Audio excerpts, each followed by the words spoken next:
Death game हाल ही में release हुई है। इसकी टोटल 8 एपिसोड्स हैं। ये सीरीज बहुत ज्यादा इंटरेस्टिंग है। बिना किसी देरी के एपिसोड 1 को स्टार्ट करते हैं। एपिसोड 1 का नाम है डेथ। इसमें हमारा मेन लीड, जिसका नाम है यीजे, फूट फूट कर रोता है। वो कहता है उसने क्या ऐसा गलत किया है जिसकी वजह से उसे वहाँ जाना पड़ रहा है। गन लेकर उसके पास एक लड़की आती है। वो कहती है उसके ढूंढने से पहले ही यीजे ने उसे ढूंढा है। ये और कोई नहीं बल्कि डेथ है, यानी मौत। वो उसे शूट करती है। इसी तरह वो आसमान से गिरने लगता है। वो कहता है वो इस तरह खुद को मरने नहीं दे सकता। वो यहाँ कैसे फंसा, ये सारा मामला है क्या, ये जानने के लिए हमें 7 साल पीछे जाना होगा। 7 साल पहले वो एक कंपनी तेकांग में इंटरव्यू देने जा रहा है। ये अपनी ग्रेजुएशन से पहले एक जॉब लेना चाहता है। उसकी गर्लफ्रेंड जीसू उसे कॉल करती है। वो उसका हौसला बढ़ाती है। कॉल रख के यीजे भी अपना हौसला बढ़ाता है। उसे किसी भी हाल में ये जॉब चाहिए। वो जा ही रहा था तभी एक आदमी खुदकुशी करता है। वो गाड़ी के सामने खड़ा हो जाता है। गाड़ी उसे हिट करती है। यीजे उसके पास आता है। वो यीजे को पकड़ लेता है। वो उसके सामने ही दम तोड़ देता है। यीजे डर जाता है। इंटरव्यू के दौरान वो यही सब कुछ सोचता है। इंटरव्यू करने वाला उसे जगाता है कि वो जवाब क्यों नहीं दे रहा। वो कहता है उसे क्वेश्चन सुनाई नहीं दिया, क्या वो रिपीट कर सकता है। वो अगले एप्लीकेंट से ये सवाल पूछ लेते हैं। वो उसका जवाब दे देता है। वो रिजेक्ट हो गया, लेकिन उसे ये नहीं पता था अगले 7 साल वो जॉब ही ढूंढता रहेगा। उसके ऊपर बहुत सारा कर्जा था जिसे उतारने के लिए वो पार्ट टाइम जॉब करता। कोविड-19 के आने के बाद जॉब मिलना और भी ज्यादा मुश्किल हो गया। जहाँ बाकी सारे जॉब लेकर अपनी जिंदगी खुशी से जी रहे हैं, वहीं ये कर्जे और पार्ट टाइम जॉब में फंसा है। वो भी बाकियों की तरह जॉब और शादी कर कर अपनी जिंदगी गुजारना चाहता है। वो कोशिश करता रहा। इसी कोशिश में 7 साल गुजर गए। फाइनली उसे तेकांग कंपनी में फिर से इंटरव्यू देने का मौका मिल गया। 2023 में वो फिर से इंटरव्यू देने चाहता है। यीजे की रेज्यूमे काफी अच्छी है, लेकिन उसके पास जॉब एक्सपीरियंस नहीं है। उसने सिर्फ पार्ट टाइम जॉब्स की हैं। यही तो मसला है, जॉब के लिए एक्सपीरियंस चाहिए और एक्सपीरियंस के लिए जॉब। यीजे बताने लगता है कि उसने अपनी रेज्यूमे में पार्ट टाइम जॉब्स का क्यों लिखा है। तीसरा इंटरव्यूअर उसे टोकता है। इस कंपनी के चेयरमैन का बेटा तेवू, वो कहता है उसे पता है वो पार्ट टाइम जॉब रेज्यूमे में लिखकर ये बताना चाहता है कि वो भरोसेमंद है, वो काम कर सकता है। यीजे कहता है ऐसी ही बात है। वो यीजे से कहता है वो काबिले तारीफ है। उसका इंटरव्यू काफी अच्छा हुआ है। वो खुशी से बाहर आता है। उसे कॉल आती है। पता चलता है उसके सारे पैसे डूब गए हैं जो वो पिछले 7 सालों से जमा कर रहा था। अपने दोस्त ह्योंसू के साथ मिलकर इन्वेस्टमेंट की। इसके साथ स्कैम हो गया। वो उसके घर के बाहर जाता है। वो उसके घर के बाहर शोर शराबा करता है। वो कहता है वो उसके साथ ऐसा कैसे कर सकता है। वो दरवाजा खोले, वो लॉक तोड़ने की कोशिश करता है। वो जोर जोर से रोने लगता है। यीजे पुलिस को कहता है वो ह्योंसू को फ्रॉड के इल्जाम में पकड़े। पुलिस वाले का कहना था उसने प्रॉफिट दिमाग में रख के इन्वेस्टमेंट की, लेकिन उल्टा इन्हें लॉस हुआ, इसलिए वो ह्योंसू को फ्रॉड के इल्जाम में नहीं पकड़वा सकता। यीजे कहता है ये किस किस्म का लो है। वो रोते हुए बाहर आता है। उसे याद आता है ह्योंसू ने उसे कहा था वो कब तक अपनी जिंदगी ऐसे ही गुजारता रहेगा। बहला फुसलाकर उसने यीजे को इन्वेस्टमेंट के लिए मना लिया। वो जीसू से मिलने जाता है। वो गाड़ी से बाहर निकलती है। गाड़ी वाला आदमी उसे बुके देकर चला जाता है। वो उससे मिलता है। जीसू कहती है क्या वो फिर से पी कर आया है। यीजे बात करके जाने वाला था। जीसू उसे रोकती है। वो उसे पैसे देती है। इंटरव्यू के चक्कर में उसने पार्ट टाइम जॉब्स नहीं की। वो उसकी मदद करना चाहती थी, लेकिन उल्टा वो उस पर भड़क जाता है। वो कहता है क्या गाड़ी वाला आदमी उसका बॉयफ्रेंड है। वो इस नतीजे पर पहुंचता है कि उन्हें अपनी रिलेशनशिप को खत्म कर देना चाहिए। वो जीसू से माफी मांगकर कहता है कि वो उस जैसे लूजर पर अपना टाइम बर्बाद ना करे। वो उसके पैसे वापस करता है। जब वो घर आता है तो उसे नया सरप्राइज मिलता है। किराया ना देने की वजह से मकान मालिक ने उसका सारा सामान बाहर निकाल दिया है। 2 दिन में नया किराएदार आ जाएगा तो वो यहाँ से जा सकता है। वो अपना सामान बारिश से बचाता है। इसी तरह सुबह हो जाती है। सुबह इसे एक और सरप्राइज मिलता है। मोबाइल पर मैसेज आता है उसने इंटरव्यू फिर से फेल कर दिया। वो अपनी किस्मत पर रोता है। रात को वो खुदकुशी करने रूफटॉप पर खड़ा था। छलांग लगाने से पहले वो सोचता है 7 साल पहले उस आदमी की वजह से उसकी पूरी जिंदगी खराब हुई। अब कोई उम्मीद नहीं। उसे डर मौत से नहीं बल्कि ऐसी जिंदगी जीने में लगता है। मौत ही इसके दर्द को खत्म कर सकती है। वो छलांग लगाता है। यीजे के मोबाइल पर उसकी माँ की कॉल आती है। उसकी आंख खुलती है। वो जहाज में बैठा है। वो हैरान होता है क्या मरने के बाद आफ्टर लाइफ में जाने के लिए एयरप्लेन का इस्तेमाल होता है। वो अपनी शक्ल देखता है। ये वो नहीं है। एयरप्लेन में डेथ उसके आखिरी अल्फाज को दोहराती है। वो यीजे का नाम लेती है। वो कहता है वो उसका नाम कैसे जानती है और ये लेटर उसके पास क्यों है। वो उस लेटर को जला डालती है। डेथ कहती है वो मर गया है इसलिए वो उसे देख पा रहा है। तो तुम्हें लगता है मैं तुम्हारा दर्द खत्म कर सकती हूँ। वो अपना चश्मा उतारती है। उसकी आंखों में देखने पर वो दोनों एक बड़े काले पत्थर पर खड़े हैं। यीजे अपनी असल शक्ल में है। वो सवाल करता है क्या वो जहन्नम में है। डेथ ना में जवाब देती है वो जहन्नम जा रहा था। रास्ते में वो उसे यहाँ ले आई उसे सजा देने, क्योंकि यीजे ने गुनाह किया है, उसने डेथ का मजाक उड़ाया है। वो कहता है वो होती कौन है उसे सजा देने वाली, क्योंकि वही ऐसी चीज है जो मर नहीं सकती। वो गायब होकर उसका गला पकड़ती है। वो नीचे देखता है, नीचे बहुत से क्रिएचर उसकी तरफ आने की कोशिश करते हैं। वो उससे पूछता है वो कौन है। वो कहती है डेथ। यीजे ने उसका मजाक उड़ाया है, सजा तो उसे मिलेगी। डेथ उसे नीचे फेंकती है। उसे नीचे आता देखकर वो क्रिएचर्स उसे खाने के लिए भागते हैं। उसकी आंख उसी आदमी की बॉडी में खुलती है। डेथ उसके पास बैठी है। वो उससे पूछता है ये सजा है क्या। वो उसे बताना शुरू करती है आम इंसान एक दफा मरता है, लेकिन उसे 12 दफा मरना होगा। उसकी रूह ऐसे 12 लोगों में जाएगी जो मरने के करीब होंगे। जिस बॉडी में वो गया उसे मरना होगा। अब उसे पता चलेगा मौत का दर्द क्या होता है, लेकिन अगर वो उनमें से किसी की भी मौत रोकने में कामयाब हो गया तो वो उसकी जिंदगी जी सकता है। वो जीना नहीं चाहता, दुनिया उसके लिए जहन्नम है, इसीलिए उसने खुदकुशी की और वो उसे दोबारा दुनिया में जीने भेज रही है। उसने नहीं करना, वो मर गया है, सब कुछ खत्म हो गया। डेथ कहती है क्या उसे अभी भी लग रहा है मौत सब चीजों का एंड है? ये तो शुरुआत है, कम से कम वो ट्राई तो करे। वो चुटकी बजाकर गायब हो जाती है। जहाज कांपने लगता है। जहाज को कहीं ठंड न लग रही हो। वो डर के मारे सीट बेल्ट बांधता है। बाहर का मौसम काफी खराब है। उसे डेथ की बात याद आती है। वो कभी भी मर सकता है। वो लाइफ जैकेट पहनता है। एयर होस्टेस कहती है उसे इतना सब कुछ करने की जरूरत नहीं, जहाज ठीक हो जाएगा। यीजे कहता है ये जहाज कभी भी क्रैश हो सकता है। जहाज ठीक हो जाता है। वो कहती है वो अपना लाइफ जैकेट उतार सकता है। यीजे नहीं उतारता। वो कहता है क्या वो मौत से बच गया। वो जहाज को देखने लगता है। जहाज काफी आलीशान है। यहाँ हर चीज मौजूद है। जिस जहाज में है वो तेकांग कंपनी का है। एक चमकती चीज उसके पास आती है जिसे मैं मेमोरी बुलाऊंगी। मेमोरी उसके दिमाग में जाती है। उसे इस आदमी के बारे में सब कुछ पता चल जाता है। इस आदमी का नाम है जिन ते। ये 33 साल का है। ये तेकांग कंपनी के सीईओ का दूसरा बेटा है। ये बहुत अमीर है। इसके पास 3 प्राइवेट जेट्स हैं। बचपन से कंपटीशन इसकी जिंदगी का हिस्सा रहा है, किसी और के खिलाफ नहीं बल्कि अपने ही बड़े भाई तेवू के साथ। उसने सोचा है जिस इंसान को उसने अपनी जिंदगी में हराना है वो उसका अपना बड़ा भाई है। ऐसे ही वो तेकांग कंपनी का सीईओ बन सकता है, इसीलिए वो अपने भाई से हमेशा 2 कदम आगे रहा है। तेवू भी उससे जलता है। फाइनली एक दिन उसके बाप ने कह डाला तेकांग कंपनी का सीईओ वो बनेगा। वापस आते हैं। यीजे कहता है यह आदमी उस कंपनी का सीईओ बनने वाला है जिसके लिए वो काम करना चाहता था। इससे ज्यादा खुशी की बात और क्या होगी। इसकी मौत को टालकर ये इसकी जिंदगी जिएगा। इसकी खुशी कुछ देर की ही थी। जहाज के एक इंजन में आग लग जाती है। यहाँ वहाँ गिरते पड़ते वो सीट तक पहुँचता है। वो सीट बेल्ट पहनता है। एयर होस्टेस आती है। जहाज का एक हिस्सा टूट जाता है। एयर प्रेशर की वजह से फ्लाइट अटेंडेंट उड़ जाती है। देखते ही देखते जहाज ब्लास्ट होता है। यीजे जलकर मर जाता है। उसकी आंख खुलती है। वो वापस डेथ के पास है। वो उससे इस जगह के बारे में पूछता है। डेथ अपनी चेयर पे बैठी है। उसके टेबल पर एक घड़ी और बुलेट्स रखी हैं। घड़ी 12 से 11 पर जाती है। ये यीजे की लाइफ का काउंटडाउन बता रही है। अभी उसने 11 दफा मरना है। टेबल पर 11 बुलेट्स रखी हैं। हर बुलेट मारने पर वो एक नए इंसान की बॉडी में जाएगा। वो उससे पूछती है दोबारा मरना कैसा लगा। वो मैगजीन में एक और बुलेट डालती है। वो उससे उसी चमकती हुई गोल चीज के बारे में पूछता है। जब भी ये किसी की बॉडी में जाएगा वो चमकती चीज उसकी मेमोरीज और उस आदमी की एबिलिटीज यानी सलाहियत उसमें ट्रांसफर करेगा। यानी अगर यीजे को स्विमिंग नहीं आती, जिस इंसान की बॉडी में वो गया उसे स्विमिंग आती हुई तो वो भी स्विम कर पाएगा। यीचन कहता है बिल्कुल वीडियो गेम की तरह। वो उससे जिन ते के बारे में सवाल करता है क्या उसने जिन ते की बॉडी को चुराया था। डेथ उसे गेम के पॉइंट ऑफ व्यू से समझाती है। समझ लो बॉडी का असली मालिक आखिर तक वीडियो गेम खेलता रहा बिना उस गेम को एक बार भी सेव किए। गेम एंड होने से पहले यीजे ने उसी गेम को शुरू किया। अगर वो कोशिश करे तो वो गेम की एंडिंग को चेंज कर सकता है। वो कहता है कि ऐसी पॉसिबिलिटी है जहाँ पे वो सरवाइव कर सकता है। वो मौत से कैसे बचेगा। डेथ कहती है ये सोचना उसका काम है। वो उससे एक और सवाल करता है अगर वो पूरी 12 जिंदगियों में मरता ही रहा तो एंड में उसके साथ क्या होगा। वो गायब होके उसके पास आती है। वो जहन्नम में जाएगा। वो जहन्नम के दरवाजे के सामने खड़े हैं। अगर वो चाहता है तो वो उसे टूर करवा सकती है। वो उसे वहाँ ले जाती है। हर तरफ से लोगों के रोने और चिल्लाने की आवाजें आती हैं। जहन्नम का हाल देखकर वो काफी ज्यादा डर जाता है। वो रोने लगता है। अब हम एपिसोड 1 के इंट्रो सीन पर आते हैं। यीजे इसी वजह से फूट फूट कर रो रहा था। उसने कुछ गलत नहीं किया, फिर भी उसे वहाँ क्यों जाना पड़ रहा है। उसकी जिंदगी भी जहन्नम थी और मरने के बाद भी उसे जहन्नम मिली है। डेथ कहती है इंसान भी कमाल के हैं। इंसान दुनिया को जहन्नम कहते हैं और अपनी सो कॉल्ड जहन्नम में रहते हैं, उसे बर्दाश्त करते हैं, लेकिन असली जहन्नम को देखकर क्या उसे लगता है वो एक भी मिनट वहाँ रह पाएगा। अब शायद वो जीना चाहे। वो कहता है क्या फर्क पड़ता है, उसे जहन्नम में ही जाना है। डेथ कहती है क्या पता अगर वो किसी इंसान की बॉडी में सरवाइव कर ले वो जहन्नम जाने से बच सकता है। ये सारा उसके काम पर डिपेंड करता है। अगर ऐसा उसने कर लिया तो गॉड उसका फैसला करेगा। ईजे को उम्मीद नजर आती है। वो सोचता है जहन्नम से बचने के लिए उसे सरवाइव करना होगा। डेथ उसे याद करवाती है ये उसकी सजा है, उसे कोई बोनस राउंड नहीं मिलेगा। तो क्या अब वो दूसरे राउंड के लिए तैयार है? वो उसे शूट करती है। इसी तरह वो आसमान से गिरने लगता है। ईजे एक नए इंसान की बॉडी में था। वो आसमान से नीचे गिरता है। वो पैराग्लाइडिंग कर रहा है बिना पैराशूट के। डर के मारे उसकी हालत खराब हो गई थी। वहाँ 3 और भी लोग हैं। वो एक आदमी को पकड़ लेता है। ये सब कुछ रिकॉर्ड भी हो रहा है। मेमोरी उसके पास आती है। इसका नाम है जे सॉप। ये 38 साल का है। इसने खतरनाक स्पोर्ट्स में 4 गिनेस वर्ल्ड रिकॉर्ड बनाए हैं। अब वो एक और वर्ल्ड रिकॉर्ड बनाने वाला है। वो प्लेन से 8000 मीटर की हाइट से नीचे कूदेगा बिना पैराशूट के और लैंड करेगा एक छोटी सी सेफ्टी नेट के ऊपर। ऐसा चैलेंज कभी किसी ने नहीं किया। उसे हर स्ट्रीमिंग प्लेटफॉर्म नेशनली और इंटरनेशनली लाइव दिखाया जा रहा है। अगर आज का चैलेंज वो जीत गया तो उसके स्पॉन्सर उसे 3 बिलियन कैश में दिए जाएंगे। जो इसे स्पॉन्सर कर रहा है उसके हाथ में एक लाइटर है। उसकी शक्ल हमें दिखाई नहीं जाती। वापस आते हैं। ईजे को जोश आ जाता है। उसे ऐसा लग रहा था जैसे उसकी एबिलिटीज इसमें आ गई हैं। अब उसे डर नहीं लग रहा। 3 बिलियन के लिए वो कोशिश तो जरूर करेगा। जो इसे गिरता हुआ लाइव दिखा रहे हैं उस चैनल का बॉस कहता है अगर उनकी रेटिंग 25 तक गई तो वो अपने पैसों से उन्हें छुट्टियों पर भेजेगा। ईजे जमीन के बहुत करीब आ गया था। वो जाली ढूंढता है जिस पर उसने लैंड करना है। जाली मिलने पर बाकी सारे अपना पैराशूट खोल लेते हैं। ईजे जाली पर कूदने के लिए तैयार था। हर कोई उसे देखता है। रेटिंग 20% तक चली जाती है। जाली देखकर ईजे कहता है वो ये कर सकता है। अब 3 बिलियन उसकी कैलकुलेशन थोड़ी गलत है। वो सीधा जमीन पर गिरता है। सारा केचप बाहर आ जाता है। वो मर गया है। हर कोई उसे देखकर हैरान परेशान हो जाता है। रेटिंग 30% तक चली जाती है। स्टूडियो में मौजूद एक लड़का खुशी मनाने लगता है। उसका ध्यान रेटिंग ग्राफ पर था, टीवी पर नहीं। अब उसे पेड वेकेशन मिलेगी।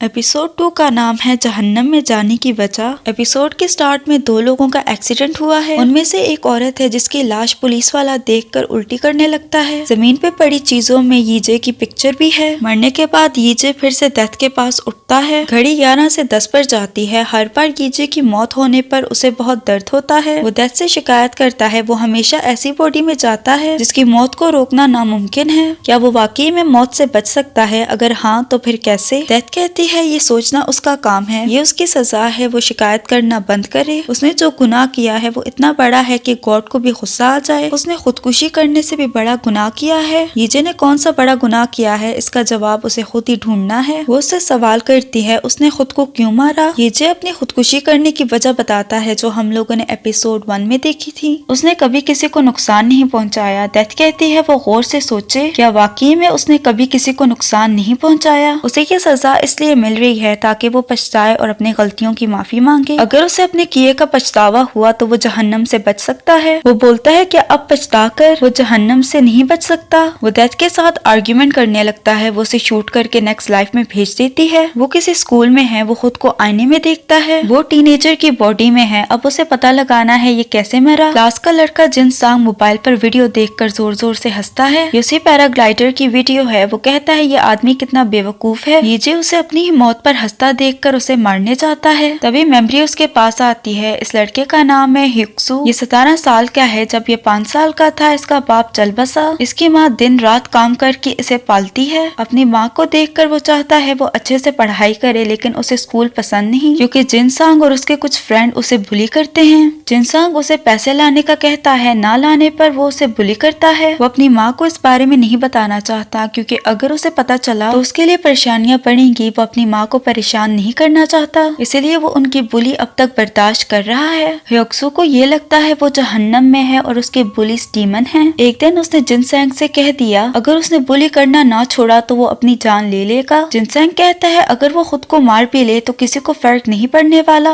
वो उसके लिए स्ट्रॉबेरी मिल्क लेकर आए। अगर उसने ऐसा ना किया तो वो खुद उसे जान से मार डालेगा। इस सब के बाद उसने सुसाइड नोट लिखा और वो मरने के लिए रूफ टॉप पर जाने वाला था। वापस आते हैं। सब कुछ पता लगने के बाद यीजे उसे नहीं मारता। उसे ह्युक्सो का सुसाइड नोट मिलता है। इसने भी यीजे की तरह खुदकुशी की है। ये यीजे के लिए खुशी की बात है क्योंकि अगर उसने सुसाइड ना की तो वो नहीं मरेगा। इसका मतलब वो उसकी बॉडी में रह सकता है। वो बहुत ज्यादा खुश होता है। तभी जिनसेंग उसे बुली करने आ जाता है। वो फिर उससे स्ट्रॉबेरी मिल्क मंगवाना चाहता है। हमें उसकी बॉडी में यीजे दिखाया जाता है तो वो बच्चे की बॉडी में, लेकिन वो काफी बड़ा है और एक छोटा बच्चा उसे बुली कर रहा है। वो उसे सीधा तो करेगा, वो चेयर उठाकर उसे मारता है। वो जिनसेंग और उसके दोस्त को खूब पीटता है। वो जिनसेंग को पकड़कर धमकाता है। इसी दौरान जिनसेंग का बॉडीगार्ड उसे उठाकर फेंकता है। वो फाइटिंग में काफी अच्छा है। वो यीजे को बहुत पीटता है। नेक्स्ट सीन में जिनसेंग अपना सारा गुस्सा उस पर निकालता है। उसे क्या लगा उसका बॉडीगार्ड यहाँ नहीं है तो वो उसे पीटता रहेगा। पूरी क्लास जिनसेंग से डरती है। कोई भी उसके मामले में नहीं बोलता। टीचर के आने पर वो फिलहाल के लिए उसे छोड़ देते हैं। यीजे क्लास में उन्हें देखकर सोचता है जिनसेंग से तो वो निपट सकता है, लेकिन उसका बॉडीगार्ड ताकतवर है तो यीजे इनसे काफी बड़ा, लेकिन ह्युक्सो की बॉडी में वो इतना ताकतवर नहीं है। इनसे बचने का उसे कोई तो रास्ता सोचना होगा। स्कूल के बाद वो फिर उसे पकड़ लेते हैं। जिनसेंग उसे काफी मारता है। बॉडीगार्ड तेसुक जिनसेंग को रोकता है। वो कहता है इसे समझ आ गई होगी, अब वो बस करे। जिनसेंग उसे पीटता है और वो मार खाता है, जबकि वो आसानी से उससे निपट सकता है। ना चाहते हुए भी वो उसकी बात मानता है। जिनसेंग की गर्लफ्रेंड आती है। वो उसे बुलाती है। ये भी इन्हीं की तरह है। यीजे घर जाता है, अपने नहीं ह्युक्सो के। किसी और के घर में घुसना उसे काफी अजीब लगता है। वो उसकी माँ के साथ उसकी पिक्चर्स देखता है। तस्वीरें देखकर उसे अपनी माँ की याद आती है। उसकी माँ ने भी उसे अकेले पाला है। जब यीजे 5 साल का था तब उसके बाप की डेथ हो गई। उसकी माँ ने ही दिन रात काम करके उसे पाला था। उन्होंने गुर्बत में जिंदगी गुजारी है। वो तो बस एक जॉब लेकर अच्छी जिंदगी गुजारना चाहता था, लेकिन इस चीज को हासिल करना उसके लिए नामुमकिन था।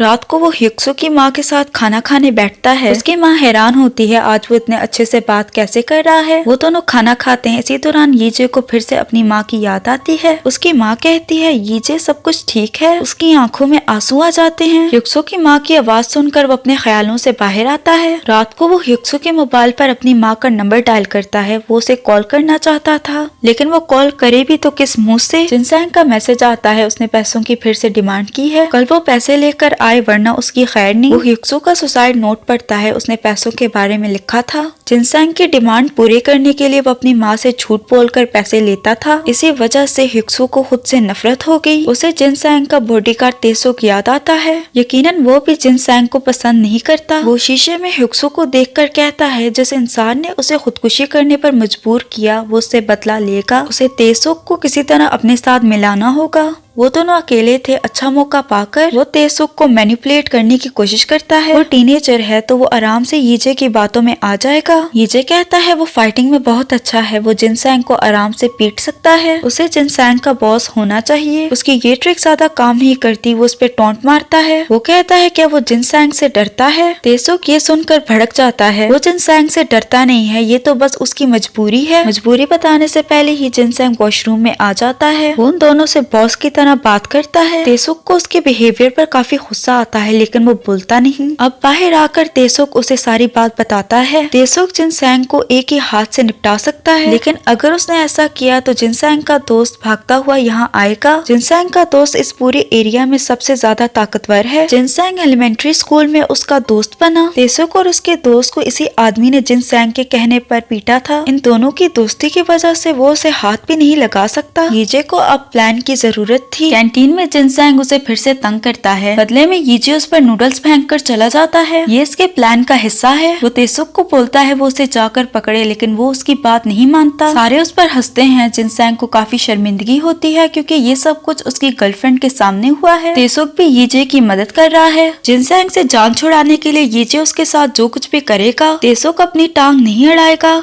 जिनसेंग अपने दोस्त से मदद मांगता है। वो पूरी गैंग लेकर स्कूल में आता है। वो तेसुक से पूछता है क्या उसने नूडल्स फेंके थे। वो ना में जवाब देता है। जिनसेंग यीजे की तरफ इशारा करता है। यीजे की शक्ल देखकर उसका दोस्त कहता है इस बच्चे को पीटने के लिए उसने उन्हें बुलाया है। पूरी गैंग उससे डिसअपॉइंट होती है। वो इतने छोटे बच्चे को नहीं पीट सकता। उसके दोस्त को गुस्सा आता है। वो अपनी दोस्ती तोड़कर चला जाता है। यीजे उससे कहता है अब वो अपने दोस्त का दोस्त नहीं रहा। अब जो बात भी करनी है वो उससे कर सकता है। वो उसे पीटने वाला था। तेसुक उसे रोक रुकता है। वो उसे थप्पड़ मारकर नीचे गिराता है। इस दिन के बाद से कभी यीजे को किसी ने बुली नहीं किया। तेसुक उसे जूते की नोक पर रखता है। जिनसेंग की गर्लफ्रेंड भी उसके दोस्त के साथ सेट हो गई। रात को यीजे अपने फ्यूचर के बारे में सोचता है, कैसे वो जॉब लेगा और पैसे कमाएगा। जिनसेंग नशे की हालत में आता है। वो उससे कहता है ये सारी उसकी गलती है। यीजे कहता है हाँ बिल्कुल, मेरी वजह से तुम्हारी ये हालत हुई है। वो उसे बातें सुनाकर चला जाता है। जिनसेंग को बहुत गुस्सा आता है। वो अपनी इंसल्ट याद करके रोने लगता है। यीजे हेडफोन्स लगाकर रोड क्रॉस करने की कोशिश करता है। एक ट्रक उससे टकराने वाला था। ट्रक वाले के जाने के बाद कोई यीजे पर हमला करता है। ये जिनसेंग है वो ईंट से बार बार उसके सर पे हमला करता है, जिससे उसकी मौत हो जाती है। यीजे फिर डेथ के पास उठता है। उसके सर में बहुत तेज दर्द है। घड़ी 10 से 9 पर जाती है। यीजे को यकीन नहीं आता जिनसेंग ने उसे जान से मार डाला है। वो डेथ से उसकी बुराई करता है। वो कहता है उसे जिनसेंग को इससे ज्यादा बड़ी सजा देनी चाहिए थी। डेथ कहती है हैरत है, जो खुद सजा काट रहा है वो किसी और को सजा देने के बारे में सोच रहा है। वो उसे दूसरी लाइफ में भेजने के लिए तैयार थी। वो उसे रोकता है। उसे डेथ पर शक है। यीजे ने ह्यूक्सो की मौत को रोक लिया। डेथ ने ये चालाकी करके उसे मारा होगा। अगर उसकी किस्मत में जहन्नम ही लिखी है तो डेथ ने उससे झूठ क्यों बोला, उसे झूठी उम्मीदें क्यों दी। डेथ गायब होकर उसके पास आती है। वो उसे उठाकर फेंकती है। उसने डेथ को गुस्सा दिलाया है। वो कहती है वो कभी झूठ नहीं बोलती। वो उसकी जिंदगियों को देखती तो है लेकिन उसमें इंटरफेयर नहीं करती। मुंह पर पैर रखकर वो उसे धमकाती है। अगर उसने फिर कभी अपनी लाइन क्रॉस की तो वो उसका मुंह क्रश कर देगी। और अगर उसने अपनी सजा के दौरान खुदकुशी करने की सोची तो उसे जहन्नम से भी बुरी सजा मिलेगी। क्या उसे बात समझ आई? वो कहता है आ गई। वो उसके सवाल का जवाब देती है ह्यूक्सो ने अपनी जान खुद ली थी। उसने ह्यूक्सो की मौत को तो रोका लेकिन अपने फैसलों की वजह से वो मारा गया। इतनी कोशिश करने के बावजूद यीजे मारा गया। डेथ कहती है वो इतनी जल्दी हार ना माने वरना मजा नहीं आएगा। वो डेथ से रिक्वेस्ट करता है वो ऐसी बॉडी में उसे भेजे जिसमें सरवाइव करना इजी हो। डेथ कहती है ऐसे तो मजा नहीं आएगा। अब से मौत उसे जो दर्द देगी वो ज्यादा बुरा होगा। वो उसे शूट करती है। उसकी आंख एक आदमी की बॉडी में खुलती है। उसका चेहरा काले कपड़े से ढका है। वो कुर्सी के साथ बंधा है। साइड में खड़ा एक आदमी चाकू तेज करता है। दूसरा आदमी इलेक्ट्रिक शॉक देने की तैयारी। वहाँ और भी बहुत से आदमी हैं। 2 आदमी उसे पकड़कर उस पर पानी गिराते हैं। कपड़ा हटाया जाता है। गैंग का बॉस उसे लड़की और पैसों के बारे में पूछता है। उसके ना बोलने पर बॉस उन्हें ऑर्डर देता है। उसके आदमी यीजे की आंख निकालने के लिए तैयार होते हैं। वो उसकी आंख निकालने वाले थे। यीजे कहता है वो उसे थोड़ा टाइम दे, वो सब कुछ बताएगा। बॉस कहता है किस लिए? वो कहता है उसे कुछ याद नहीं आ रहा। जाहिर है जब तक मेमोरी उसके पास नहीं आएगी इस आदमी के बारे में उसे नहीं पता चलने वाला। बॉस हथौड़ा उठाता है। वो कहता है याद दिलाने में वो उसकी मदद करेगा। वो उसे हथौड़ा मारने वाला था। टाइम रुक जाता है। मेमोरी उसके पास आती है। इसका नाम है जू होन। ये 35 साल का है। इसे फिक्सर कहते हैं। ये बहुत बड़ी गैंग का हिस्सा है। अपने क्लाइंट्स की प्रॉब्लम्स को फिक्स करने के लिए ये लोग मर्डर्स भी करते हैं। वो एक लड़की से मोहब्बत करता है। वो इनके साथ मिलकर अब काम नहीं करना चाहती। इन दोनों ने भागने का फैसला किया। जूहुन ने अपने बॉस के 10 बिलियन चुराए पैसे छुपाकर। जब वो उस लड़की से मिलने जा रहा था उसके बॉस की पूरी गैंग ने उसे पकड़ लिया। वापस आते हैं। वो उसे मारने वाला था। यीजे उससे बचता है। यीजे उनसे बहुत अच्छे से फाइट करता है। जूहुन फाइटिंग में अच्छा है इसलिए उसकी एबिलिटी यीजे में भी आ गई। कुछ ही टाइम में वो सबसे निपट लेता है। यीजे टेंशन में आ जाता है। ये इंसान तो कभी भी मर सकता है। आखिर वो इसकी बॉडी में कैसे सरवाइव करेगा? फिर उसे 10 बिलियन के बारे में याद आता है। उसे आइडिया आता है। उसे यकीन है वो इस बॉडी में भी मरेगा लेकिन मरने के बाद जब वो किसी और की बॉडी में जाएगा तो वो उन पैसों को निकाल लेगा। उसने फैसला कर लिया था वो उन पैसों को खुद निकालेगा। इसके बाद वो सरवाइव भी कर ही लेगा। उसे गुर्बत में जिंदगी गुजारनी नहीं पड़ेगी। वो एक चलते ट्रक में है। बाइक लेकर वो वहाँ से निकलता है। वो बड़ी महारत से बाइक चलाता है। उसे जाता देखकर एक गैंगस्टर अपने बॉस को कॉल करता है। बॉस जूहुन को पकड़ने का ऑर्डर देता है। सिक्योरिटी उसकी लोकेशन का पता उसके मोबाइल से लगाती है। बॉस के सारे आदमी रेडी होते हैं, यहाँ तक कि एक पुलिस ऑफिसर भी जो उसके लिए काम करता है। सारे उसे ढूंढने में लग जाते हैं। जिस आदमी ने उसे पकड़ा था वो भी उसका पीछा करता है। बॉस गाड़ी में बैठता है। वो इरादा करता है रात खत्म होने से पहले वो उसे जान से मार डालेगा। कुछ ही देर में गैंगस्टर यीजे पर शूटिंग करते हैं। वो उनके वार को बार बार डॉच करता है। यीजे जूहुन की एबिलिटी यूज करके उनकी गाड़ियों को एक एक करके उड़ाता है। रोड के ऑपोजिट साइड पर वो गैंगस्टर आता है अपना ट्रक लेकर। ट्रक बेकाबू होकर पलट जाता है। यीजे ब्रेक्स लगाता है। एक गैंगस्टर की गाड़ी ट्रक से टकराती है। ब्लास्ट होता है। यीजे बाइक को ट्रक के ऊपर से गुजारता है। वो वहाँ से भाग रहा था और भी बाइक्स उसका पीछा करती हैं। एपिसोड 3 का नाम है मौत कुछ नहीं छीन सकती। शुरू में उसी एक्सीडेंट को दिखाया जाता है। दोनों लाशों को एम्बुलेंस में डाला जाता है। रोड पर यीजे की पिक्चर और एक डॉल भी थी। गैंगस्टर और पुलिस वाला यीजे को पकड़ने की की कोशिश करते हैं। वो तेजी से रोड क्रॉस करता है जिससे पुलिस वाले की गाड़ी क्रैश हो जाती है। इसके साथ कुछ बाइक्स का भी एक्सीडेंट होता है। बाकी बाइक से बचने के लिए वो शॉपिंग मॉल में घुसता है। वो खुद को बचाने की कोशिश करता है जब वो उसे घेर लेते हैं। खुद को बचाने के लिए वो बाइक के साथ लिफ्ट में घुस जाता है। वो रूफ टॉप पर पहुंचता है। बाइक्स वाले और बॉस अपने सारे हुंडे लेकर वहां आ जाता है। बॉस उसे गन दिखाकर बुलाता है। कोई रास्ता ना पाकर वो बाइक के साथ बिल्डिंग से कूदता है। वो पूल में गिरता है। पानी में गिरने से उसका मोबाइल खराब हो जाता है। सिक्योरिटी उसकी लोकेशन ट्रेस नहीं कर पाती। ये पूल से निकल कर भाग जाता है। बॉस हैरत से कहता है क्या इसके पास 9 जिंदगियां हैं। अपने आदमियों को वो उसे पकड़ने का ऑर्डर देता है। नीचे समंदर के किनारे पहुंचता है जहां वो लड़की उसका इंतजार कर रही थी। देखती है वो उसे गले लगाकर रोने लगती है। नीचे सोचता है जरूर कि लड़की इससे सच्ची मोहब्बत करती है। वो उसे बताती है वो उसकी कितनी फिक्र कर रही थी। यीजे की आंखों में तो आंसू आ गए। वो उससे पैसों के बारे में पूछती है। यीजे उसे पैसों की लोकेशन बताता है। उसके बोलते ही वो लड़की उसके दिमाग में छेद कर देती है। इसी के साथ यीजे फिर से मारा गया। उठती ही वो उसे गालियां देता है। डेथ उस पे हंसती है। सुई 9 से 8 पर जाती है। उस लड़की ने पैसों के लिए उसे मार डाला। जूहुन की मौत उसी लड़की के हाथों होनी थी। यीजे को लगा वो गैंगस्टर्स के हाथों से मरेगा लेकिन वो गलत था। डेथ का कहना था उस जैसे बेवकूफ को मरना ही था। यीजे दिल में ही डेथ को जवाब देता है। डेथ को लग रहा है वो बेवकूफ है लेकिन नहीं, वो गलत है। यीजे ने प्लान बनाया है। जूहुन ने जो पैसे छुपाए हैं उन पैसों का पता सिर्फ यीजे को है। यीजे ने उस लड़की को पूरा पता नहीं बताया था। अब वो जिसकी बॉडी में भी जाएगा वो वहाँ से पैसे निकाल लेगा। पैसे मिलने के बाद वो डेथ की सजा से भी खुद को बचा लेगा। आखिर में सिर्फ वही ऐसा होगा जो हंसेगा। वो मुस्कुराता है। डेथ बोलती है ये हंसी किस लिए। देखते हैं अब वो कैसे मुस्कुरा पाता है। वो उसे शूट करती है। यीजे ऐसे इंसान की बॉडी में उठता है जो जेल में है। अब उसके 10 बिलियन का क्या होगा। वो चिल्लाने लगता है। पुलिस वाला उसे चुप रहने का बोलता है। उसे वहाँ से निकाल कर वापस अपने सेल में डाला जाता है। अपने सेल में जाते वक्त यीजे घबरा रहा था। पता नहीं उसके सेल में रहने वाले कैदी किस तरह के होंगे। उसे सेल में डाला जाता है। वो कहते हैं तुम वापस आ गए। यीजे सोचता है पता नहीं उसे मेमोरीज कब मिलेंगी। वो पूछता है उसे कहाँ बैठना चाहिए। उसका दोस्त हैरान होता है। वो उसे उसकी जगह दिखाता है। यीजे उससे पूछता है वो कब यहाँ से बाहर निकलेंगे। उसका दोस्त कहता है वो कैसे भूल सकता है। वो दोनों 4 दिन बाद यहाँ से रिहा हो जाएंगे। उसका दोस्त सलाह देता है वो अपने गुस्से पर काबू रखे वरना साइकोपैथ उन्हें जिंदा यहाँ से नहीं निकलने देगा। साइकोपैथ के लॉकर के ऊपर अजीब अजीब सी पिक्चर्स चिपकी हैं। साइकोपैथ वहाँ आता है। सबकी सांस रुक जाती है। इसने मर्डर किया है इसलिए सब इससे डरते हैं। ये साइकोपैथ और कोई नहीं बल्कि जिनसैंग है। वही जिसने हिक्सू यानी यीजे को मारा था। एक लड़का उसकी चप्पल उठा कर रखता है जिससे पता चलता है जिनसैंग ने इन सबको डरा कर रखा हुआ है। जिनसैंग को देखते ही यीजे उसे मुक्का मारता है और फिर अच्छे से पीटने लगता है। बाकी सारे उसे रोकते हैं कहीं जिनसैंग उसे भी ना मारते।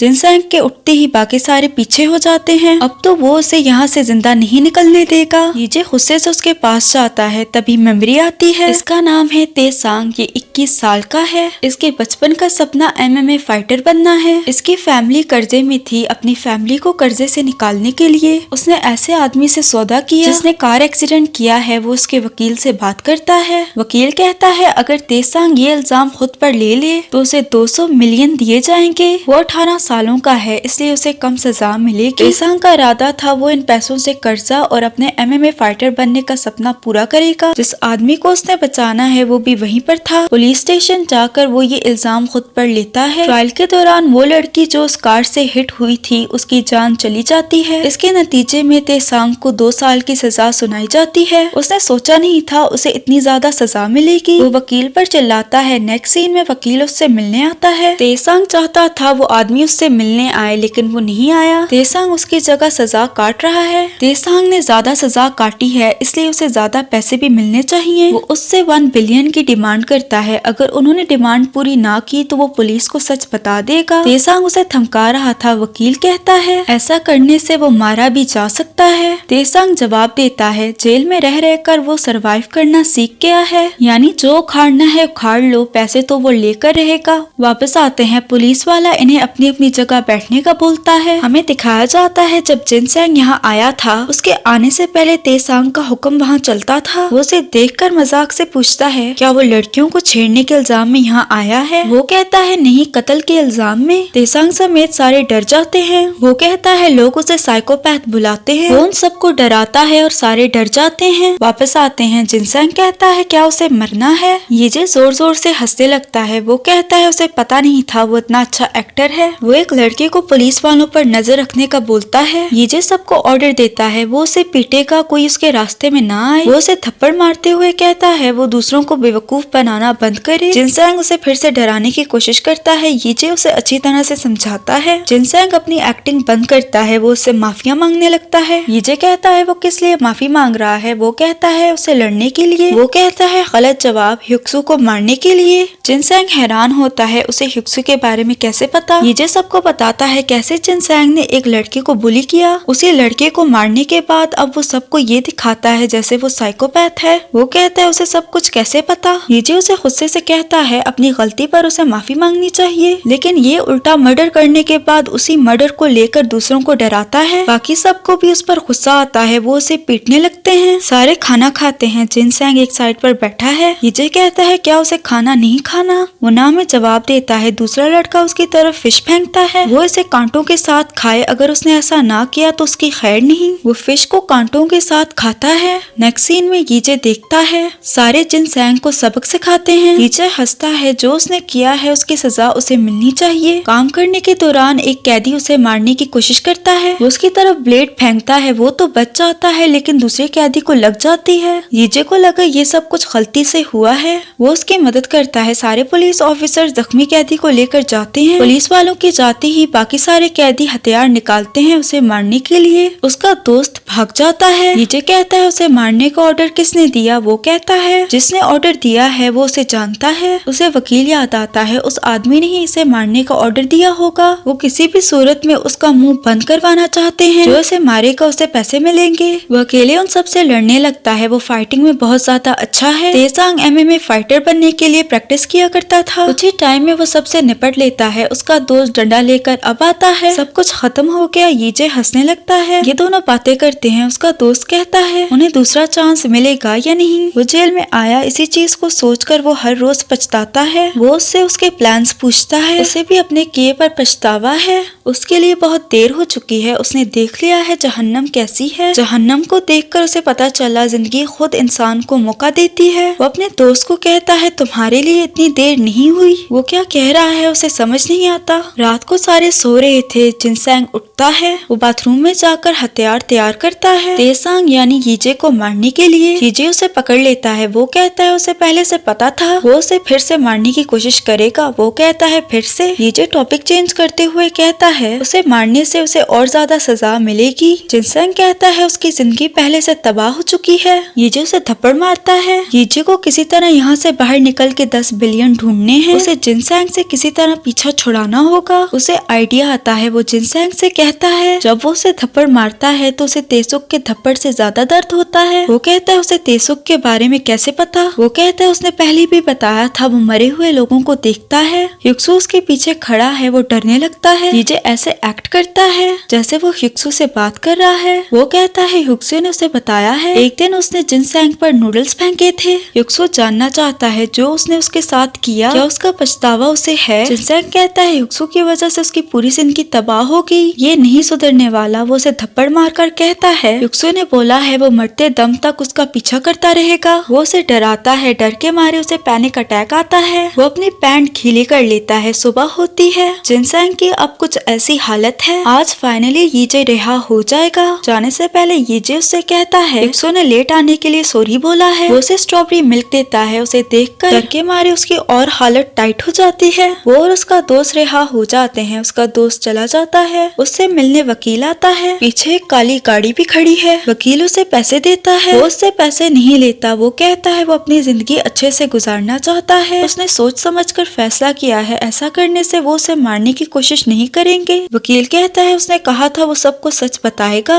यीजे कहता है ये पुरानी बात है। जो हो गया सो हो गया। वो ये सच्चाई मरते दम तक किसी को नहीं बताएगा। वो अब उनसे मिलना भी नहीं चाहता। वो अपनी जिंदगी अच्छे से गुजारना चाहता है। वो वहाँ से चला जाता है। यीजे समंदर के किनारे आता है। वहाँ पहुँचते ही उसे अपनी पिछली मौत के बारे में याद आता है। नीचे पैसे निकालने जाता है, उस पर किसी ने नजर रखी है। उसने अपने घर में पैसे छुपाए थे, बैग में से बहुत सारे पैसे मिलते हैं। फाइनली उसे पैसे मिल गए, उसमें हीरे भी थे। क्या इन पैसों के साथ उसे घर और गाड़ी खरीदनी चाहिए? अगर उसने ऐसा किया तो लोगों को शक हो जाएगा। जेल से छूटने के बाद इतने पैसे उसके पास कहाँ से आए? वो इन पैसों को रखेगा कहाँ? वो आराम करता है, ख्वाब में उसे अपनी माँ दिखाई देती है। मोबाइल की आवाज से उसकी आंख खुलती है। तेसांग की माँ की कॉल है, उसे अपने बारे में याद आता है। सुसाइड करने से पहले उसकी माँ भी उसे कॉल कर रही थी। पहले तो वो इग्नोर करता है लेकिन फिर कॉल उठा लेता है। तेसांग की माँ कहती है उसकी वजह से उसे मुश्किलों का सामना करना पड़ा। वो माफी मांग कर कहती है वो उसे दोबारा देखना चाहती है। नीचे नहीं जाना चाहता था, उसे अपनी माँ फिर से याद आती है। वो तेसांग की माँ को कहता है वो जल्दी आ रहा है। नीचे रोने लगता है। नेक्स्ट सीन में वो पैसों को डिवाइड करता है। वो कुछ पैसे तेसांग की माँ को देना चाहता है। वो उसके बेटे की जिंदगी जिएगा तो वो उसे देख नहीं पाएगी, इसीलिए वो पैसे उसे देना चाहता है। बाकी बचे हुए पैसों को वो लॉकर में रखता है। वो 4 दिनों के लिए ये लॉकर यूज कर सकता है। 4 दिन बाद लॉकर से चीजें निकाली जाएंगी। वो अपने पैसे रख कर तेसांग की माँ से मिलने जाता है। वो सुनसान सड़क पर आता है, कोई उसका पीछा कर रहा है। तेसांग की माँ कॉल करती है, वो कहता है वो पहुँचने वाला है। पीछा करने वाला आदमी उसे स्टैब करता है, वो गिर जाता है। उस लड़की का बाप है जिसकी एक्सीडेंट में मौत हो गई थी। पिछले 2 सालों से वो उसे मारने के बारे में सोच रहा था। उसने उसकी बेटी की जान ली और उसे सिर्फ 2 साल की सजा सुनाई गई। जेल के बाहर काली गाड़ी में भी वही बैठा था। वो उसे फिर से मारने वाला था। ये उससे माफी मांगकर सच बताता है, उसकी बेटी को उसने नहीं किसी और ने मारा है। लड़की का बाप उस आदमी के बारे में जानना चाहता था। किसी की आने की आवाज सुनकर वो भाग जाता है। वो तेसांग का दोस्त है। वो उसे कहता है क्या वो ठीक है? ये हाँ में जवाब देता है। वो कहता है मैं डर गया था कहीं मुझसे पहले कोई और तुम्हें ना मार दे। वो चाकू निकालता है। तेसांग को मारने के बदले में वो उन्हें पैसे देना चाहते थे। जब बाकी कैदी तेसांग पर हमला कर रहे थे तब वो भी उसे मारने आया था ताकि पैसे उसे भी मिले। नीचे को लगा वो उसे बचाने आया है। उस वक्त तो प्लान फ्लॉप हो गया, लेकिन अब वो उसे मारकर उनसे पैसे लेगा। नीचे कहता है वो उसे ना मारे, वो उसे पैसे देगा। उसे यकीन नहीं था उसके पास पैसे हो सकते हैं। वो उसे मार देता है। वो उसे मारकर भाग जाता है। तेसांग की माँ की कॉल आती है। वो कॉल उठाना चाहता था लेकिन ऐसे ही वो मर जाता है। इस बार जब वो डेथ के पास उठता है तो वो अपनी माँ को याद करके रोता है। सुई 8 से 7 पर जाती है।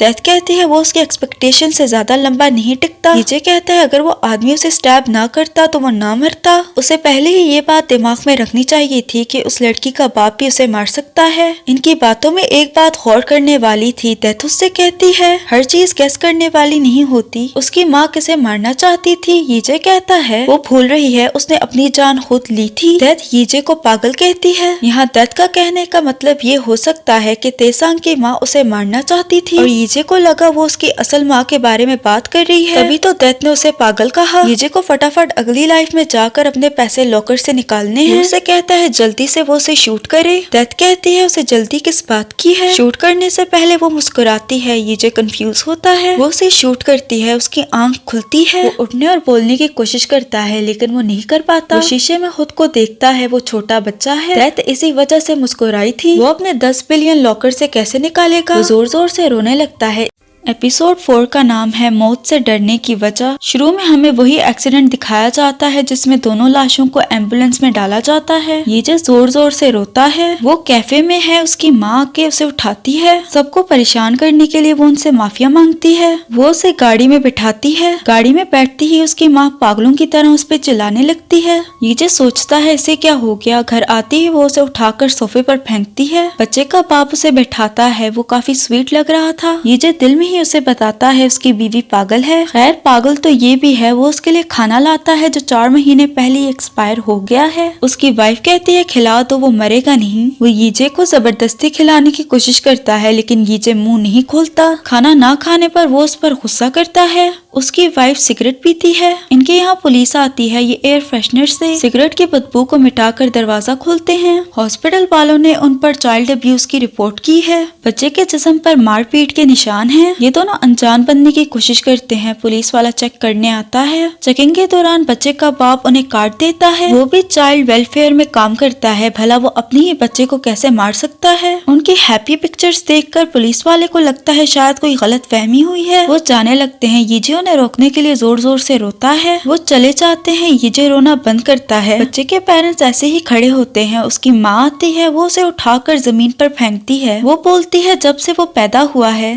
उसके लिए कुछ भी चीज अच्छी नहीं जा रही, ये सारी उसकी गलती है। तकिए से वो उसका दम घोटकर मार डालती है। उसकी आंख खुलती है। सुई 7 से 6 पर जाती है। वो डेथ से सवाल करता है मेमोरी उसके पास क्यों नहीं आई। वो कहती है क्योंकि बच्चे की कोई मेमोरी थी ही नहीं। यीजे को यकीन नहीं आता ऐसे भी माँ बाप दुनिया में मौजूद हैं। यीजे उससे कहता है वो फटाफट उसे गोली मारे। उसे पता है वो उसके दिमाग को भी पढ़ सकती है। डेथ बिना बोले उससे कहती है सही कहा, वो जो कुछ भी करे उसे कोई परवाह नहीं। वो दोनों टेलीपैथी से बात करते हैं। अब डेथ बोलती है वो जिंदा रहने के लिए कोशिश करेगा, लेकिन इसी सब में अगर उसने किसी को मारने की कोशिश की तो तब डेथ उसकी जिंदगी में मुदाखलत करेगी। वो कहता है वो उसे समझ के आ रही है, वो भला किसी को क्यों मारेगा, ऐसा कभी नहीं होने वाला। वो उसे अगली लाइफ में भेजने का बोलता है। वो उसे शूट करती है। यीजे की आंख खुलती है। वो मोबाइल पर डेट देखता है। 4 दिन पूरे होते ही लॉकर से सामान निकाला जाएगा। लॉकर से अपने पैसे निकालने के लिए उसके पास सिर्फ 15 मिनट है। किस्मत से वो उस जगह के करीब है। वो भागकर सही टाइम पर पहुंचता है। लॉकर से सामान निकाला जा रहा था। वो फटाफट अपना पैसों का बैग निकाल लेता है। वो खुद को शीशे में देखता है। वहाँ पर उसकी तस्वीरें भी हैं। ये लड़का मॉडल है। तभी मेमोरी आती है। इसका नाम है गुनियो। ये 24 साल का है। उसकी लुक्स की वजह से बचपन से हर कोई उसे पसंद करता है। अपने लुक्स की वजह से वो मॉडलिंग करता है। इसी के साथ हम वापस आते हैं। वो गुनियो के घर जाता है। वो काफी अमीर है। उसे अखबार मिलती है जिसमें उन दोनों हस्बैंड वाइफ की न्यूज है। अपने बच्चे को मारने के लिए पुलिस ने उन्हें पकड़ा है। यीजे खुश होता है, इन्हें कड़ी सजा मिलनी चाहिए। वो इस सोच में पड़ जाता है गुनियो किस तरह मरेगा। उसके दोस्त सोक्चन की कॉल आती है। वो उसे VIP पार्टी पर बुलाता है। उसका आना जरूरी है। वो जल्दी आए, यहाँ बहुत खूबसूरत लड़कियां हैं। यीजे कहता है वो जल्दी आ रहा है। यहाँ बैठकर टेंशन लेने के बजाय उसे पार्टी में जाकर कुछ देर एंजॉय करना चाहिए। वो पार्टी में जाकर एंजॉय करता है। वो कुछ ज्यादा ही पी लेता है। सोक्जन उसे बताता है ये पार्टी तेकांग कंपनी के CEO ने रखी है। अगर CEO को गुनियो अच्छा लगा तो क्या पता वो तेकांग कंपनी के लिए उसे मॉडल रख ले। तेयो आता है। अब वो तेकांग कंपनी का CEO है। वो सबसे मिलते हुए यीजे से मिलता है। यीजे कहता है क्या वो उससे पहले से जानता है, क्या वो पहले कभी मिल चुके हैं। वो कहता है उसे नहीं पता। वो आगे बढ़ जाता है। यीजे फिर से एंजॉय करने लगता है। सुबह यीजे को गुनियो का बड़ा भाई उठाता है।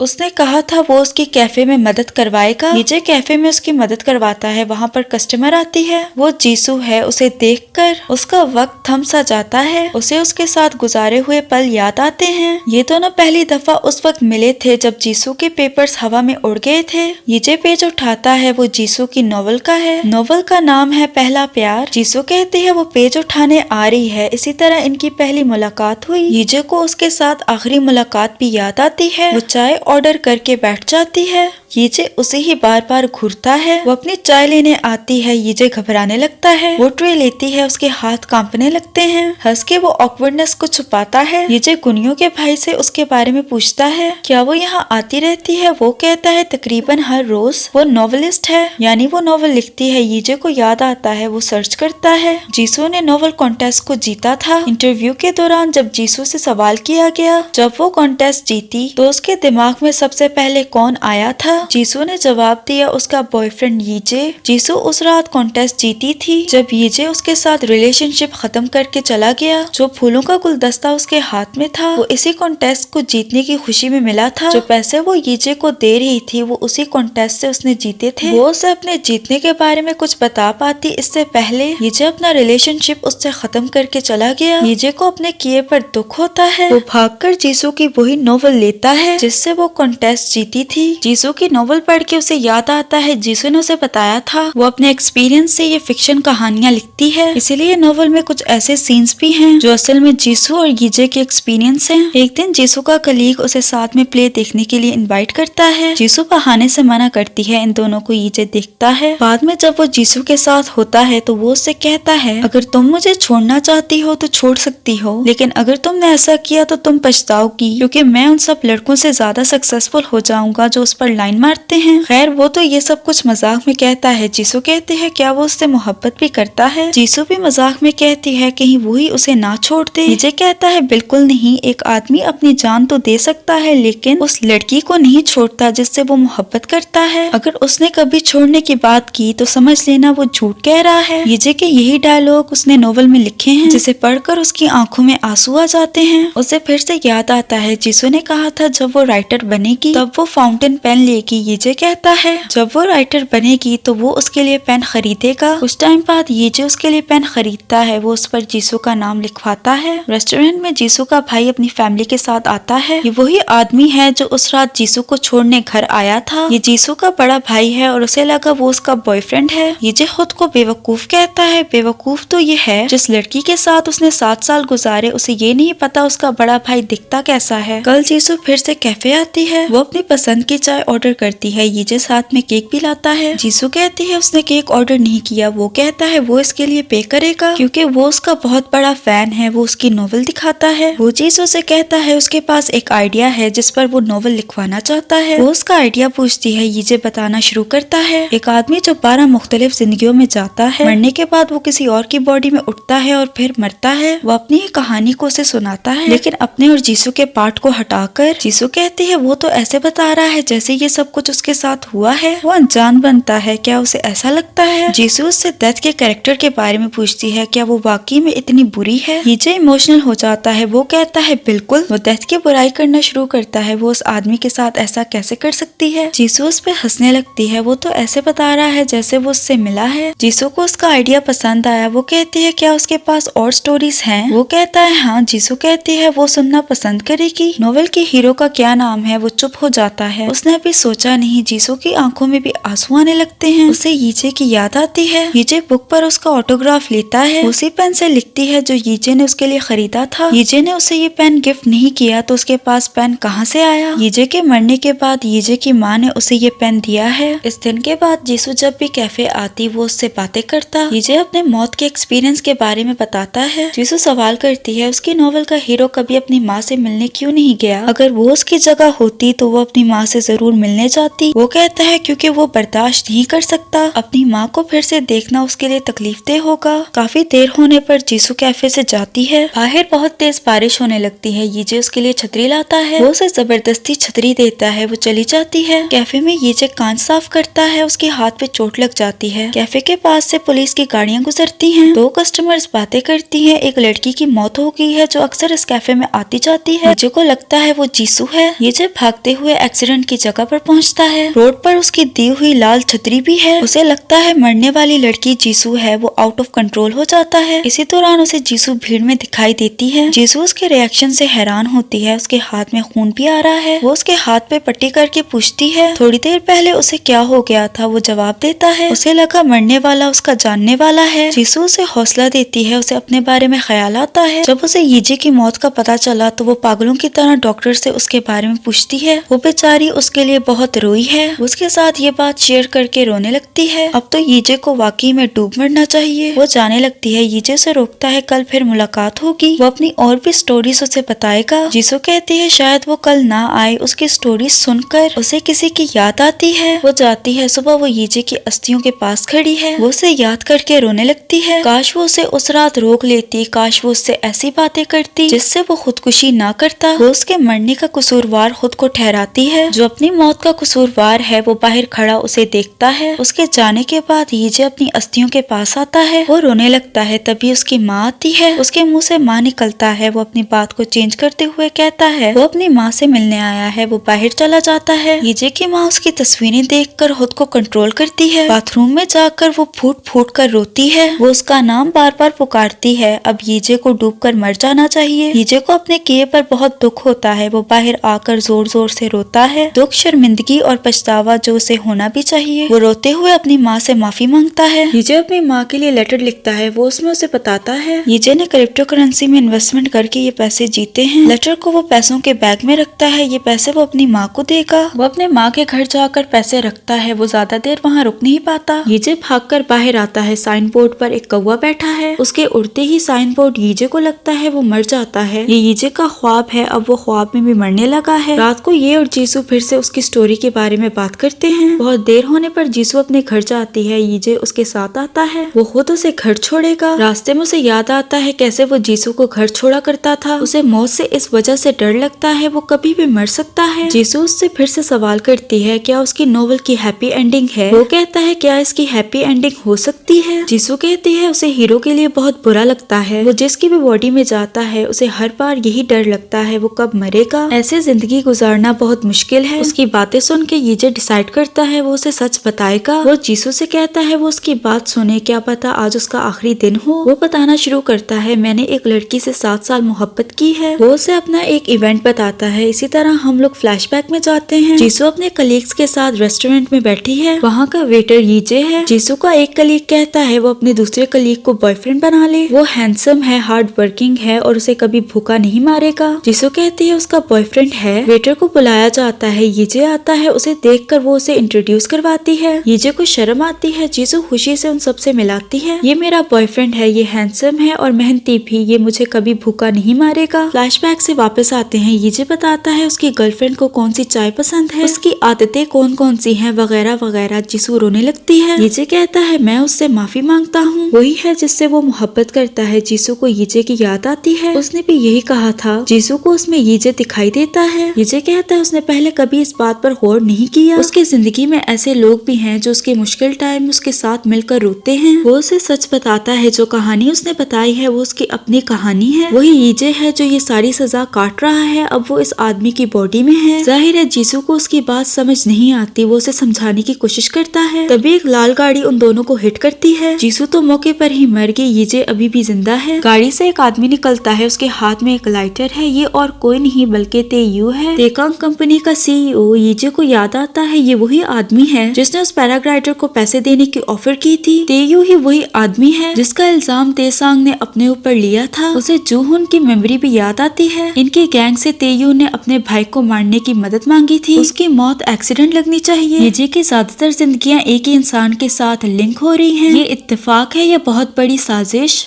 गाड़ी से उसका लॉयर निकलता है। ये वही लॉयर है। जीसू की गर्दन पूरी ट्विस्ट हो गई है। उसे देखकर लॉयर उल्टी करता है। यीजे को जिंदा देखकर वो कहता है तो वो अभी तक नहीं मरा, कोई बात नहीं, वो उसकी मदद करेगा। ग्लव्स पहनकर वो उसका सांस घोटकर उसे मार डालता है। अब हमें वो सीन दिखाया जाता है जो एपिसोड्स के स्टार्ट में हमें दिखाया जा रहा था। ये दोनों लाशें यीजे और जीसू की हैं जिसे पुलिस एम्बुलेंस में डालती है। रोड पर बिखरा सामान जीसू का है जिसमें यीजे की पिक्चर भी है। वहाँ पर एक रेड डॉल भी है जो कहां से आई हमें नहीं पता। शायद इस डॉल का कनेक्शन आगे आने वाली एपिसोड्स के साथ हो। सुई 6 से 5 पर जाती है। यीजे उठते ही बहुत ज्यादा रोता है। उसके सामने जीसू की मौत हो गई। मैं उस कमीने को जान से मार डालूंगा, उससे पहले वो डेथ से निपटेगा। उसे डेथ पर बहुत गुस्सा आता है। वो भागकर गन उठाकर उसकी कनपट्टी पर रखता है। क्यों, तुम्हें देखकर बहुत मजा आ रहा है, अब तुम खुद ट्राई करो। एपिसोड 5 का नाम है मौत से आजाद होना और लड़ना नामुमकिन है। एपिसोड 5 के स्टार्ट में एक लड़का लाइव स्ट्रीमिंग करता है। उसने एक मर्डरर को पकड़ा है। वो लाइव स्ट्रीम में इसे टॉर्चर करेगा। बदले में देखने वाले लोग इसे डोनेशंस देंगे। लड़का किलर को पीटने लगता है। उसके साथ एक और लड़का उनकी स्ट्रीमिंग करता है। वहाँ ब्लैक कोट पहने एक आदमी आता है। वो स्ट्रीमिंग करने वाले लड़के को मार डालता है। टॉर्चर करने वाला लड़का कहता है वो कौन है। वो रोशनी में आता है। इस आदमी का नाम है क्यूचोल। लड़का कहता है क्या उसे मरना है। वो उस पर हमला करता है। क्यूचोल उसे पीट कर बोलता है तुम में हिम्मत है मुझे मारने की। वो उसे पीट कर किलर को अपने साथ ले आता है। किलर उसे कहता है क्या तुम्हें पता है मैं कौन हूँ, फिर तुमने मुझे क्यों बचाया। एक किलर को भला वो क्यों बचा रहा है। क्योंगचोल जो पेशे से पेंटर है उसके मटेरियल्स खत्म हो गए थे। अगली पेंटिंग बनाने के लिए उसे मटेरियल्स चाहिए। मटेरियल किलर है जिसकी मदद से वो पेंटिंग बनाएगा। क्योंगचोल बोलता है वो नहीं चाहता कि उसके मटेरियल को कोई भी नुकसान पहुँचे। किलर डर जाता है। कुछ एक्शन लेने से पहले ही वो बेहोश हो जाता है। उसकी आंख स्ट्रेचर पर खुलती है। चारों तरफ कैनवस रखे हैं। किलर कहता है क्या वो उससे किसी का बदला ले रहा है। क्योंगचोल कहता है तुम्हें कोई गलत फहमी हुई है, मैं बस लोगों को मारता हूँ। क्योंगचोल के लिए कोई अच्छा हो या बुरा उसे कोई फर्क नहीं पड़ता। वो बस अपने आर्ट के लिए लोगों को मारता है।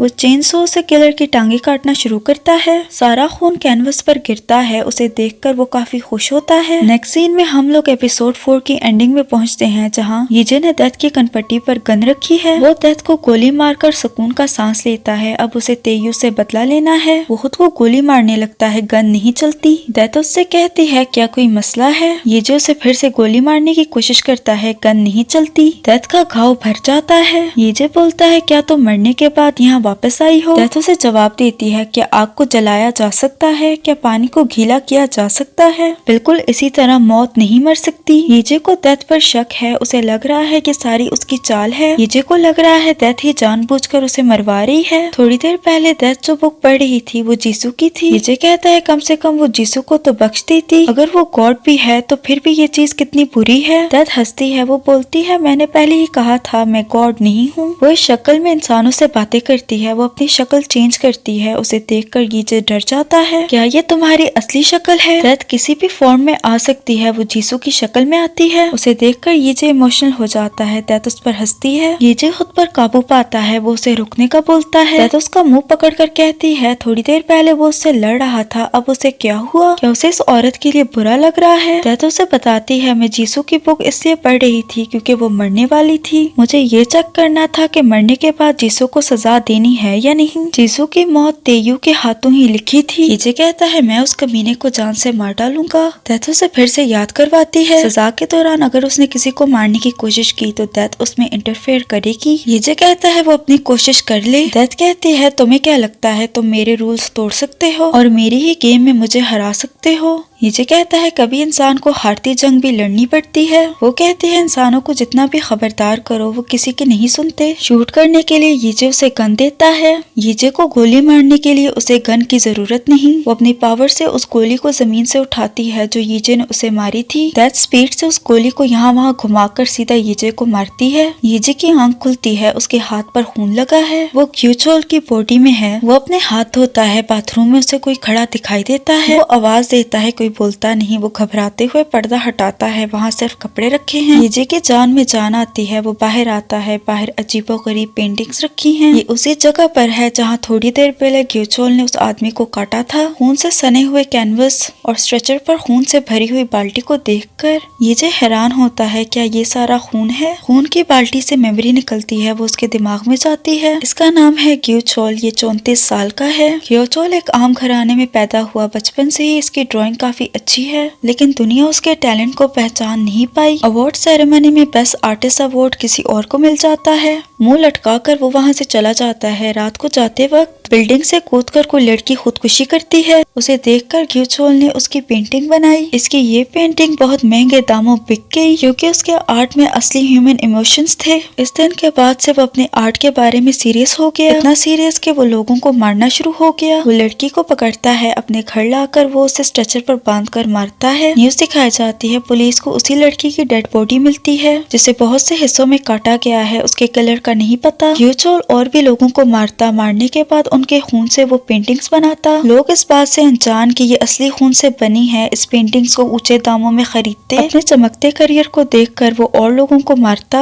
अब तक वो 15 लोगों को मार चुका है। ग्यूचोल के नजदीक जिन लोगों को वो मारता है वो उसके आर्ट के जरिए दोबारा जिंदा होते हैं। समझ तो गए हो कि ये पूरा साइकोपैथ है जो अपनी ही लॉजिक लगा रहा है। फ्लैशबैक से वापस आते हैं। ये सब कुछ जान के येजे सबसे पहले उल्टी करने जाता है। शीशे में देखकर वो उसे डीमन कहता है। बाथरूम में कठपुतली रखी देखकर उसे याद आता है जब तेयू ने उनका एक्सीडेंट किया। जीसू को देखने के बाद तेयू ने कहा था वो किसी कठपुतली की तरह लग रही है। येजे के सामने बहुत से टूल्स रखे थे, उनमें से वो एक उठाता है। वो एक डीमन की मदद से दूसरे डीमन को मारेगा। वो गुस्से में शीशे को तोड़ देता है। तेयू शूटिंग की प्रैक्टिस करता है। ट्रेनर उसकी शूटिंग की तारीफ करता है। ट्रेनर के मोबाइल पर मैसेज आता है। वो मैसेज करने लगता है। तेयू बंदूक उसकी तरफ करता है। वो पागलों की तरह उसे देखता है। ऐसा लग रहा था जैसे वो उसे मार डालेगा। खैर वो कहीं और शूट करके प्रैक्टिस को फिर से कंटिन्यू करता है। येजे उसी जगह पर आता है जहाँ जीसू और उसकी मौत हुई थी। उसे उसी रात के बारे में याद आता है कैसे तेयू ने उन्हें हिट किया था। येजे गटर का ढक्कन निकालकर जीसू का पेन निकालता है।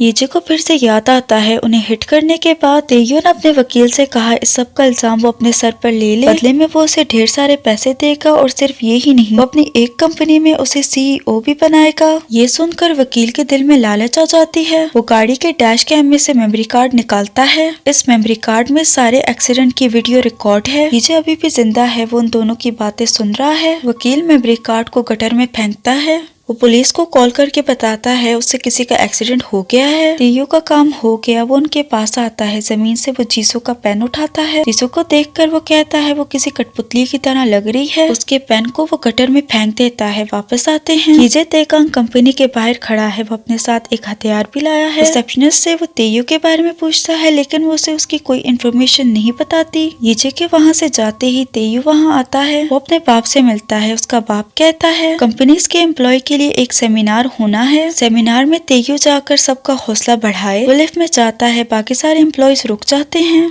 वो उन्हें भी अपने साथ आने का बोलता है। वो ऐसे प्रिटेंड करता है जैसे वो बहुत अच्छा है। तेयू का बाप उसे देखता है। उसे अपने बेटे पर शक है। सेमिनार साइकोपैथ्स के बारे में है। सेमिनार देने वाला साइकोपैथ्स के बारे में बताता है। अमेरिका में किए गए सर्वे के हिसाब से 21% CEO ऐसे हैं जिनमें साइकोपैथिक सिम्टम्स हैं। साइकोपैथ अपने डिजायर को फॉलो करते हैं, इसलिए वो ज्यादा सक्सेसफुल होते हैं। इसके दरमियान वो जोक भी करता है। तेयू को छोड़कर बाकी सारे हंसते हैं। वो खुद एक साइकोपैथ है तो भला वो अपनी ही बुराई पर कैसे हंस सकता है। खैर प्रेजेंटर अब टेस्ट करने वाला था। वो तेयू को इनवाइट करता है। तेयू झूठ मूठ का हंसता है। उससे टेस्ट लिया जाता है। उसे 4 पिक्चर्स दिखाई जाती हैं। इनमें से कितनी पिक्चर्स हंसने वाली हैं? तेयू यहाँ वहाँ देखता है और फिर जवाब देता है 3। उसका आंसर ठीक है। इसने जवाब देने में टाइम लगाया, इसलिए ये एक नेगेटिव पॉइंट है। अगली पिक्चर्स दिखाई जाती हैं। वो जल्दी से उसका आंसर बता देता है। इसका नतीजा निकलता है कि ये साइकोपैथ नहीं है। टीवी में तेयू के बारे में दिखाया जाता है। उसे देखकर येजे को गुस्सा आता है। उसकी नाक से खून आने लगता है। वो बेहोश हो जाता है। हॉस्पिटल में उसे पता चलता है उसे ब्रेन ट्यूमर है। अब बहुत देर हो गई है, इसका ट्रीटमेंट भी मुमकिन नहीं। उसके पास सिर्फ 1 महीना है। येजे कहता है इतना भी काफी है। तेयू से बदला लेने के लिए इतना टाइम काफी है।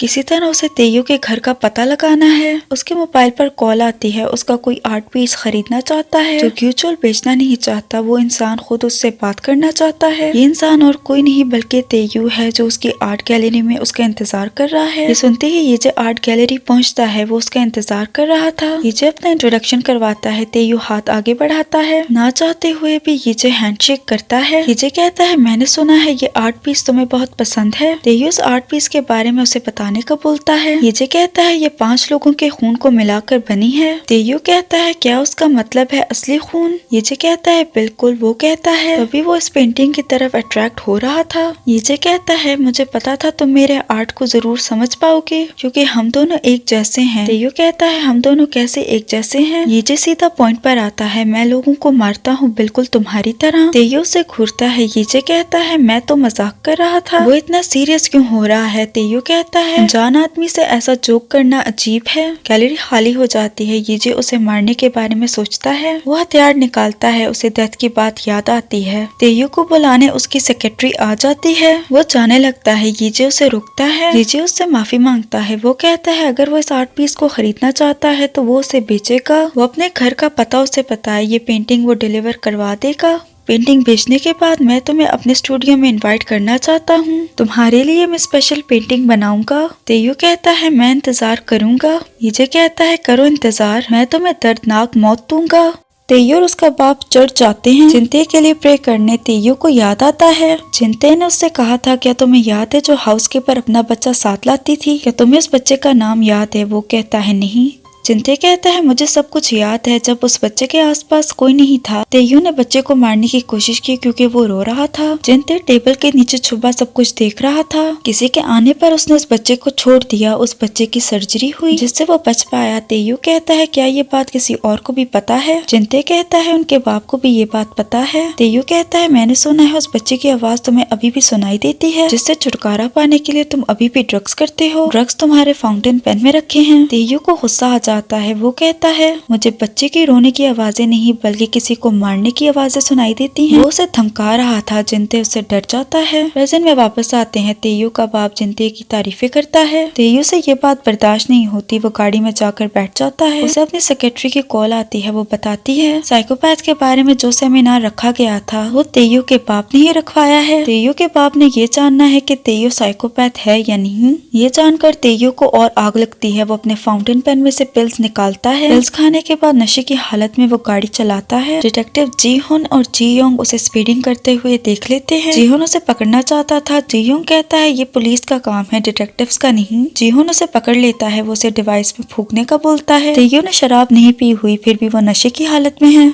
जी हुन समझ जाता है इसने ड्रग्स किए हैं। वो उसे गाड़ी से बाहर निकालता है। वो उसे पुलिस स्टेशन चलने का बोलता है। तेयो को गुस्सा आता है। वो उसका नाम पूछकर पुलिस कमिश्नर को कॉल करता है। वो जियोंग का नाम उसे बताता है। जियोंग आकर उससे कहता है कि जाने दो, ये तेकांग कंपनी का सीईओ है। जियोंग कहता है इस बात का सबसे क्या ताल्लुक है। कमिश्नर जीहुन से बात करता है। वो उसे डांटता है, अभी उससे माफी मांगो और उसे जाने दो। जियोंग कहता है ठीक है। वो उसका मोबाइल वापस करता है। वो उसे माफी मांग कर जाने का बोलता है। तेयो उसे थप्पड़ मारता है। जियोंग वहाँ आने लगता है। तेयो बोलता है अगर अपनी जॉब प्यारी है तो वहाँ खड़े रहो। तेयो से बार बार थप्पड़ मारता है। वो नीचे गिर जाता है। मारने के बाद वो उसके ऊपर पैसे फेंकता है सेटलमेंट के लिए। जियोंग बगैरतों की तरह वहाँ खड़ा ये सारा तमाशा देखता है। तेयो आकर उसे शाबाशी देता है। उसे ऐसे लोग बहुत पसंद है जो दूसरों के तलवे चाटते हैं। खैर वो चला जाता है। वो घर पहुँचता है। यीजे घर के बाहर उसका इंतजार कर रहा है। तेयो कहता है तुम यहाँ क्यों आए। वो कहता है जाहिर है तुमसे मिलने। वो उसकी गाड़ी पर पैर रख के अपना शू साफ करता है। वो उसे पैर हटाने का बोलता है। यीजे अपना दूसरा पैर भी रख कर उसे साफ करता है। तेयो को गुस्सा आता है। वो कहता है क्या तुम्हें पता है यहाँ सीसीटीवी कैमरास नहीं है। यीजे कहता है मुझे पता है, मैंने इस बारे में भी पता लगाया है। तेयो को गुस्सा आता है। वो यीजे को मुक्का मारता है। वो कहता है यहाँ से दफा हो जाओ। यीजे उठकर उस पर थूकता है। तेयो का दिमाग और ज्यादा घूम जाता है। वो उससे लड़ने लगता है। यीजे उसे मुक्का मारकर कहता है क्या पहले तुम्हें कभी किसी ने पीटा है। उससे में वो आउट ऑफ कंट्रोल हो जाता है। वो उससे लड़ने लगता है। यीजे उसे काफी अच्छी तरह से पीटता है। तेयो गुस्से में आकर अपनी गाड़ी से बंदूक निकालता है। यीजे को भागने का मौका नहीं मिलता। तेयो उसे शूट करता है। यीजे गिर जाता है। जब तेयो उसके पास आता है यीजे उठकर उसे गिराता है। वो भागकर उसकी गाड़ी में बैठ जाता है। वो 2 दफा तेयो को गाड़ी से कुचलने की कोशिश करता है। उसके हाथ से बंदूक गिर जाती है। यीजे गाड़ी से निकलकर बंदूक ले लेता है। तेयो कहता है तुम हो कौन, मैंने तुम्हें शूट किया था। यीजे पूरी तैयारी के साथ आया है। उसने नीचे बुलेट प्रूफ जैकेट पहनी है। यीजे बोलता है मैं तुम्हारे बारे में बहुत कुछ जानता हूँ। आज रात मैंने तुम्हारे लिए बहुत से प्लान्स रखे हैं। वो उसे किडनैप करके ग्यूचोल के स्टूडियो ले आता है। वो उसे डराता है यहाँ मैंने 15 लोगों का मर्डर किया है, मैं तुम्हें भी मारने वाला हूँ, मैं तुम्हारे चेन सो से टुकड़े टुकड़े करूंगा। तेयो डर के मारे कांपने लगता है। क्या तुम्हें जानना है मरने से पहले इंसान कब अपने होश खो बैठता है। कोई बात नहीं, खुद महसूस कर लेना। वो उसे अंदर लेकर आता है। वो उसे काटने की तैयारी करता है। इसी दौरान यीजे फिर से बेहोश हो जाता है।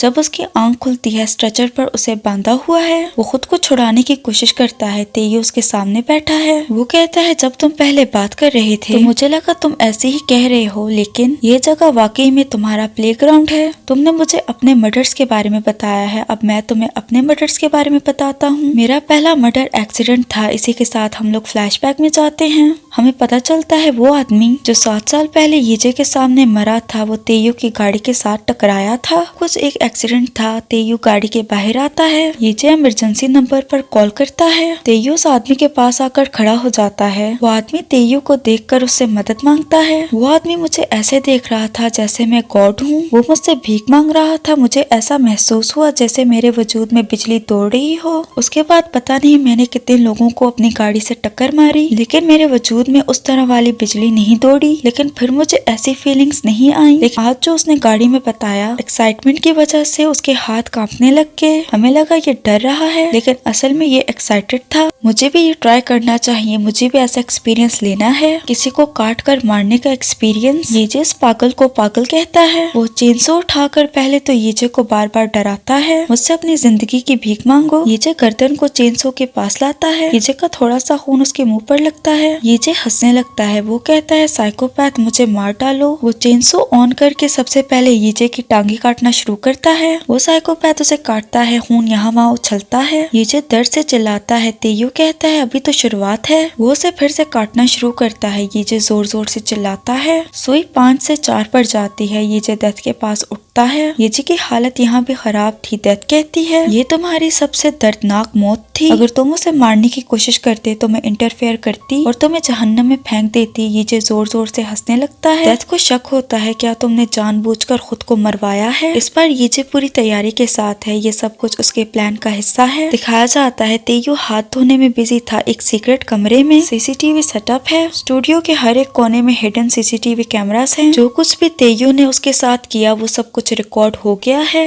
एपिसोड 6 का नाम है मेमोरी। एपिसोड की स्टार्ट में तेयू यीजी की टांगे काट चुका था। उसमें अभी भी जान बाकी है। तेयू कहता है मैंने तुम्हें पहले ही कहा था तुम मुझे नहीं हरा सकते। ऐसे मरने के बारे में तुमने नहीं सोचा होगा। यीजी कहता है मैंने सोचा था। बातों बातों में वो उससे कहता है मुझे पता है तुमने अपने भाई जिनते को मारा है। तेयू हैरान होता है। वो कहता है तुम्हें कैसे पता मैंने अपने भाई जिनते को मारा है। यीजी कहता है क्योंकि कभी मैं तुम्हारा भाई जिनते था। तेयू जोर जोर से हंसने लगता है। शायद उसे लग रहा है कि ये मरने से पहले सटिया गया है।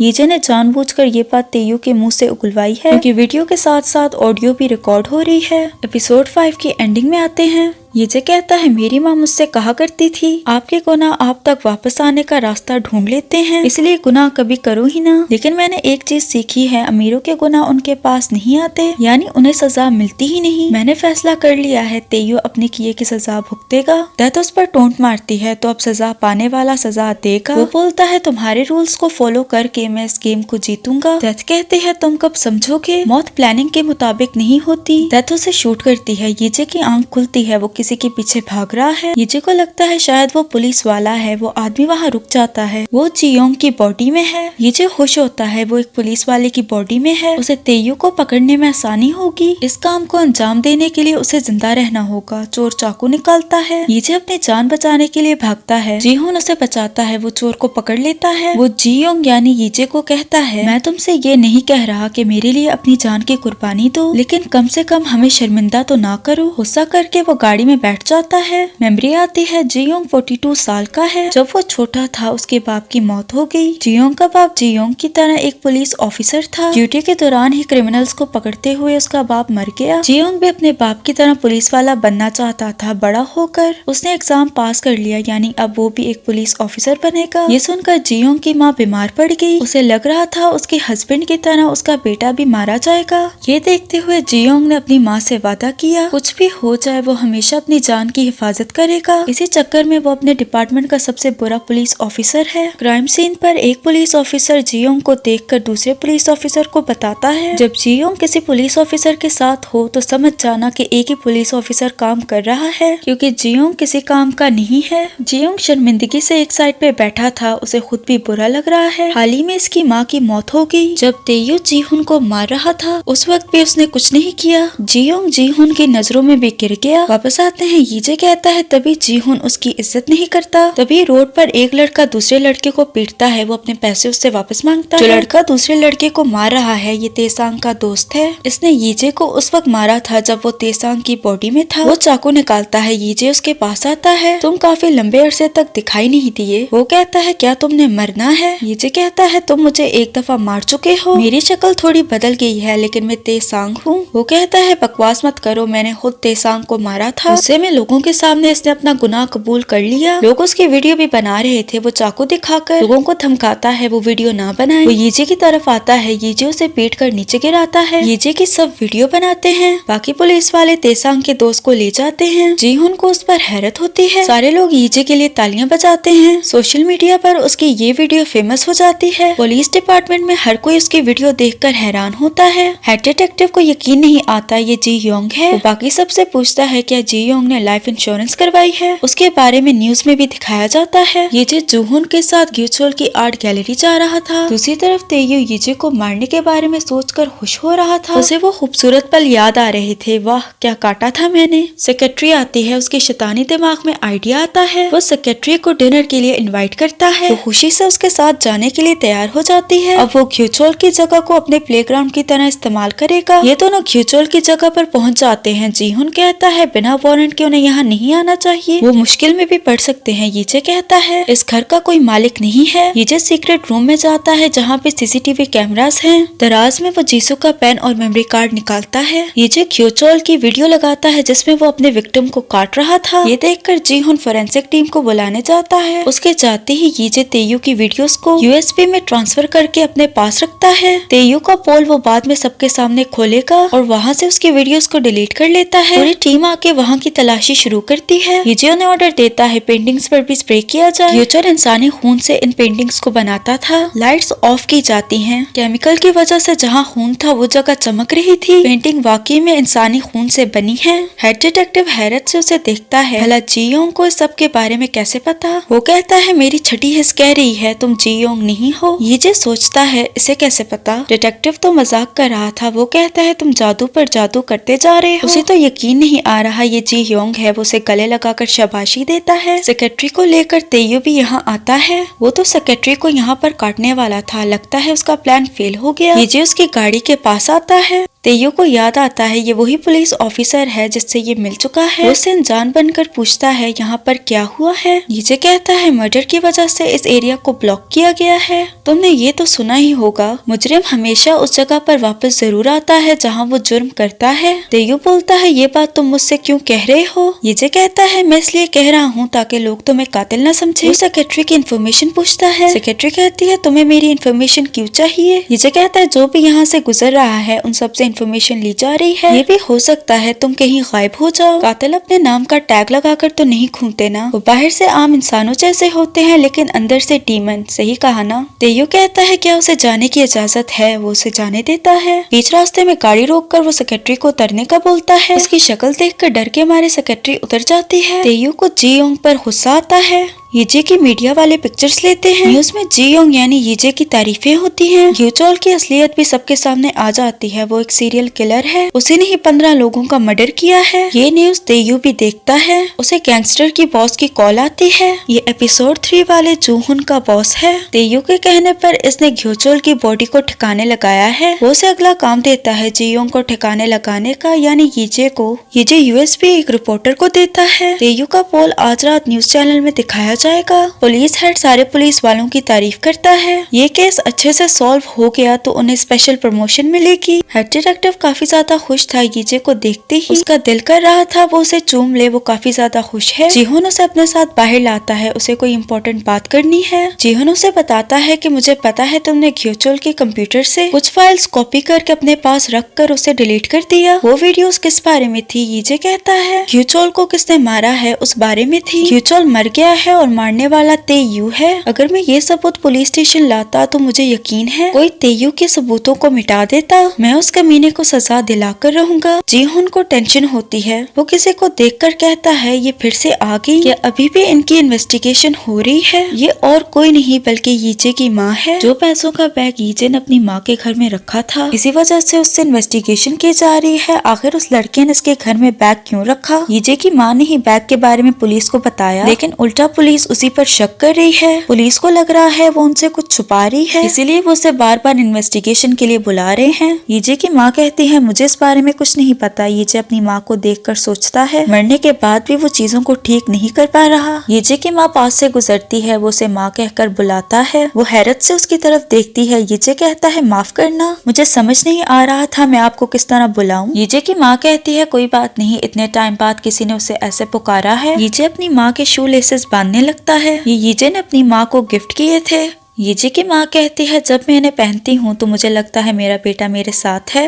ये सुनकर यीजे रो ही देता लेकिन वो अपने आंसुओं पर काबू पाकर अपनी माँ से पूछता है पैसों के बैग के बारे में उन्होंने पुलिस को क्यों बताया? आप इन पैसों को अपने पास भी रख सकती थी। वो कहती है मुझे ऐसा लग रहा था जैसे ये पैसे मेरे लिए सजा है। मैं अपने बेटे की जान नहीं बचा पाई। मुझे ऐसा लग रहा था जैसे मेरे बेटे की जान के बदले मुझे पैसे दिए जा रहे हैं। वो मुझे पूरी दुनिया की दौलत से ज्यादा अजीज था। उसके जाते ही यीजे रोने लगता है। यीजे ने अपनी माँ के दरवाजे के सामने खाना छोड़ा था। वो खाना लेकर अंदर जाती है। यीजे भी दूर खड़ा उन्हें देखता है। वो जाने लगता है तभी वो आदमी जिसने जूहोन को किडनैप किया था। वो चाकू से उस पर हमला करता है, जमीन पर खून गिरता है। इसी के साथ नेक्स्ट सीन में तेयू अपने बाप के ऑफिस में आता है। टेबल पर रखे हुए एक लिफाफे को वो खोलता है, उसमें उसी की पिक्चर्स हैं। ये उस वक्त की पिक्चर है जब उसने जीसू और यीजे को अपनी गाड़ी से उड़ाया था। उसका बाप आ जाता है, वो उस पर गुस्सा करता है। तेयू कहता है क्या आप मेरी जासूसी कर रहे हैं? उसका बाप कहता है बचपन में जो भी जानवर इस घर में आता था वो जल्दी मर जाता। अब मुझे पता चला वो क्यों जल्दी मरते थे। पहले जानवर और अब तुम लोगों के पीछे जा रहे हो। वो अपने बाप की बात को बीच में से काटता है। इसलिए आपने बचपन में मुझे पढ़ने के लिए बाहर भेज दिया। क्या आपको मुझसे शर्म आती है या मुझसे डर लगता है? वो अपने ही बाप को डराने की कोशिश करता है। रात को नशे की हालत में वो गाड़ी चलाता है। वो बगैर किसी वजह के एक आदमी को फाउंटेन पेन से जान से मार डालता है। मारने के बाद वो चर्च पहुंचता है। वो गॉड से कहता है आज मैंने फिर किसी की जिंदगी और मौत का फैसला किया है। लोग तुम्हें बचाने वाला और जज कहते हैं। वो गॉड की बेइज्जती करता है और कहता है मैं जज हूँ ना कि तुम। इनडायरेक्टली ये खुद को गॉड कह रहा था। उसे न्यूज चैनल डायरेक्टर की कॉल आती है। वो उसे खबर देता है डिटेक्टिव जी योंग यानी यीजे ने ये दावा किया है कि उसके पास घ्योचोल की मर्डर की वीडियो है। इस वीडियो को आज रात न्यूज में दिखाया जाएगा। मैंने रोकने की कोशिश की लेकिन कुछ फायदा नहीं हुआ। उसका कहना है ये मर्डर आपने किया है। तेयू फटाफट गैंगस्टर के बॉस को कॉल लगाता है। उसकी कॉल जी योंग उठाता है। वो उसके पास ही बैठा है। तेयू कहता है क्या तुमने जी योंग को ठिकाने लगा दिया? तुम मुझे ढूंढ रहे हो, तुम कितने स्वीट हो। उसकी आवाज सुनकर तेयू के चेहरे का रंग उड़ जाता है। जब उस आदमी ने यीजे पर हमला किया उसने चाकू को अपने हाथ से रोककर उसे पीटा। तेयू कहता है हमें मिलना चाहिए, मैं तुम्हें एड्रेस सेंड करता हूँ। यीजे कहता है मिलना तुम्हें है तो तुम मुझसे मिलने आओ। वो अपने गुस्से पर काबू पाकर कहता है मुझे कहाँ आना चाहिए? यीजे कहता है पुलिस स्टेशन। वैसे तुम्हें डर लग रहा होगा क्योंकि गलत करने वाले लोगों को पुलिस स्टेशन से डर लगता है। एक बार तुम्हारी न्यूज दिखाई गई तो मैं तुम्हें खुद लेने आऊंगा। मुझे पता है तुम सिर्फ ब्रांडेड चीजें ही पहनते हो, इसलिए मैं तुम्हारे लिए जर्मन हथकड़ियां लाऊंगा।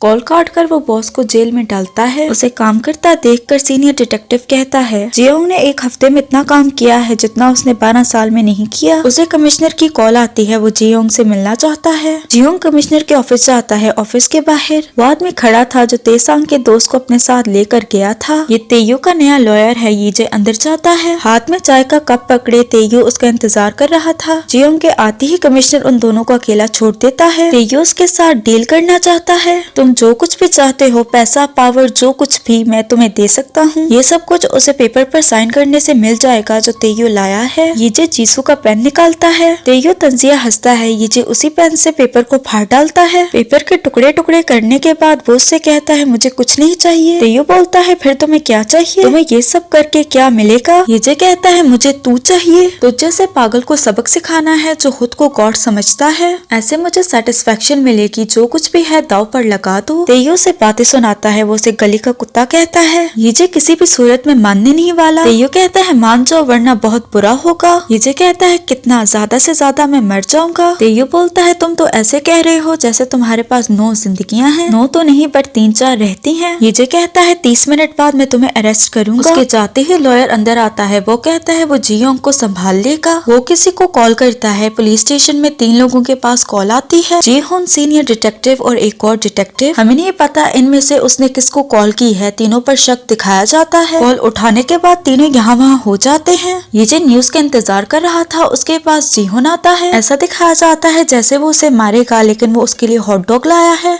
टीवी में उस आदमी के बारे में न्यूज दिखाई जा रही थी जिसे तेयू ने रोड पर मारा था। वो रोड पर मरा मिला, उसके कातिल का कुछ नहीं पता। तभी ब्रेकिंग न्यूज दिखाई जाती है। तेकांग कंपनी का सीईओ तेयू घ्योचोल को मारने के लिए खुद को पुलिस के हवाले कर रहा है। तेयू आता है। सारे रिपोर्टर्स उसका इंतजार कर रहे थे। वो कन्फेस करता है मैंने ही कातिल घ्योचोल को मारा है। वो घ्योचोल जिसने 15 लोगों की जान ली है। कुछ टाइम पहले मुझे घ्योचोल ने किडनैप किया। वो मुझे मारने वाला था। मेरे पास 2 ही ऑप्शन थे, मैं उसे मार दूं या वो मुझे मार दे। उस वक्त मुझे लगा ये मेरी रिस्पॉन्सिबिलिटी है कि मैं घ्योचोल को और मर्डर करने से रोकूं। ये खुद को हीरो की तरह दिखा रहा था। रिपोर्टर सवाल उठाता है फिर उसकी बॉडी कहाँ गई? तेयू कहता है उसकी बॉडी के बारे में मुझे नहीं पता। जब मैं उससे लड़ रहा था तो मुझे लगा वो मर गया है। मुझे न्यूज देखकर पता चला पुलिस को उसकी बॉडी नहीं मिली। वो सबसे माफी मांगता है। जाने से पहले वो कहता है अगर मुझे दोबारा चांस मिला तो मैं अपने लाइफ मोटो को जारी रखूंगा। जितना मुझे मिला है उतना ही मैं वापस करूंगा। इसका इशारा जियोंग यानी यीजे की तरफ था, यानी बदला तो वो उससे लेगा। यही बात उसने यीजे को काटने से पहले बोली थी। न्यूज में वीडियो दिखाई जाती है जिसमें यीजे उसे किडनैप करके घर में लाता है। न्यूज में बस इतनी ही वीडियो वीडियो दिखाई जाती है जिससे साबित होता है घ्यूचोल ने तेयू को किडनैप किया था। रिपोर्टर कहता है घ्यूचोल की बॉडी पुलिस को नहीं मिली, हो सकता है वो जिंदा हो और पुलिस से बच रहा हो। तेयू कमिश्नर के साथ बैठकर चाय पीता है। कमिश्नर कहता है तुम्हारे सारे चार्जेस को हटाया जाएगा। वो कहता है मैंने आज आपको बहुत तंग किया। कमिश्नर कहता है ऐसा मत बोलो, तुम्हारी वजह से हम इस पोजीशन पर है। तेकांग कंपनी अपनी पूरी कोशिश करती है उसे बेकसूर साबित करने के लिए। तेयू को हीरो की तरह दिखाया जाता है। बहुत से सिविल सर्वेंट्स और पॉलिटिशियन तेयू को सपोर्ट करते हैं। पुलिस वाला यीजे पर चिल्लाता है। वो कहता है तुमने जानबूझकर उसके ऊपर झूठे इल्जाम लगाए हैं। यीजे कहता है मैंने कोई भी इल्जाम नहीं लगाया। खैर तेयू को छोड़ दिया जाता है क्योंकि घ्यूचोल की बॉडी अभी भी मिसिंग है। वो यीजे से मिलता है। वो उससे कहता है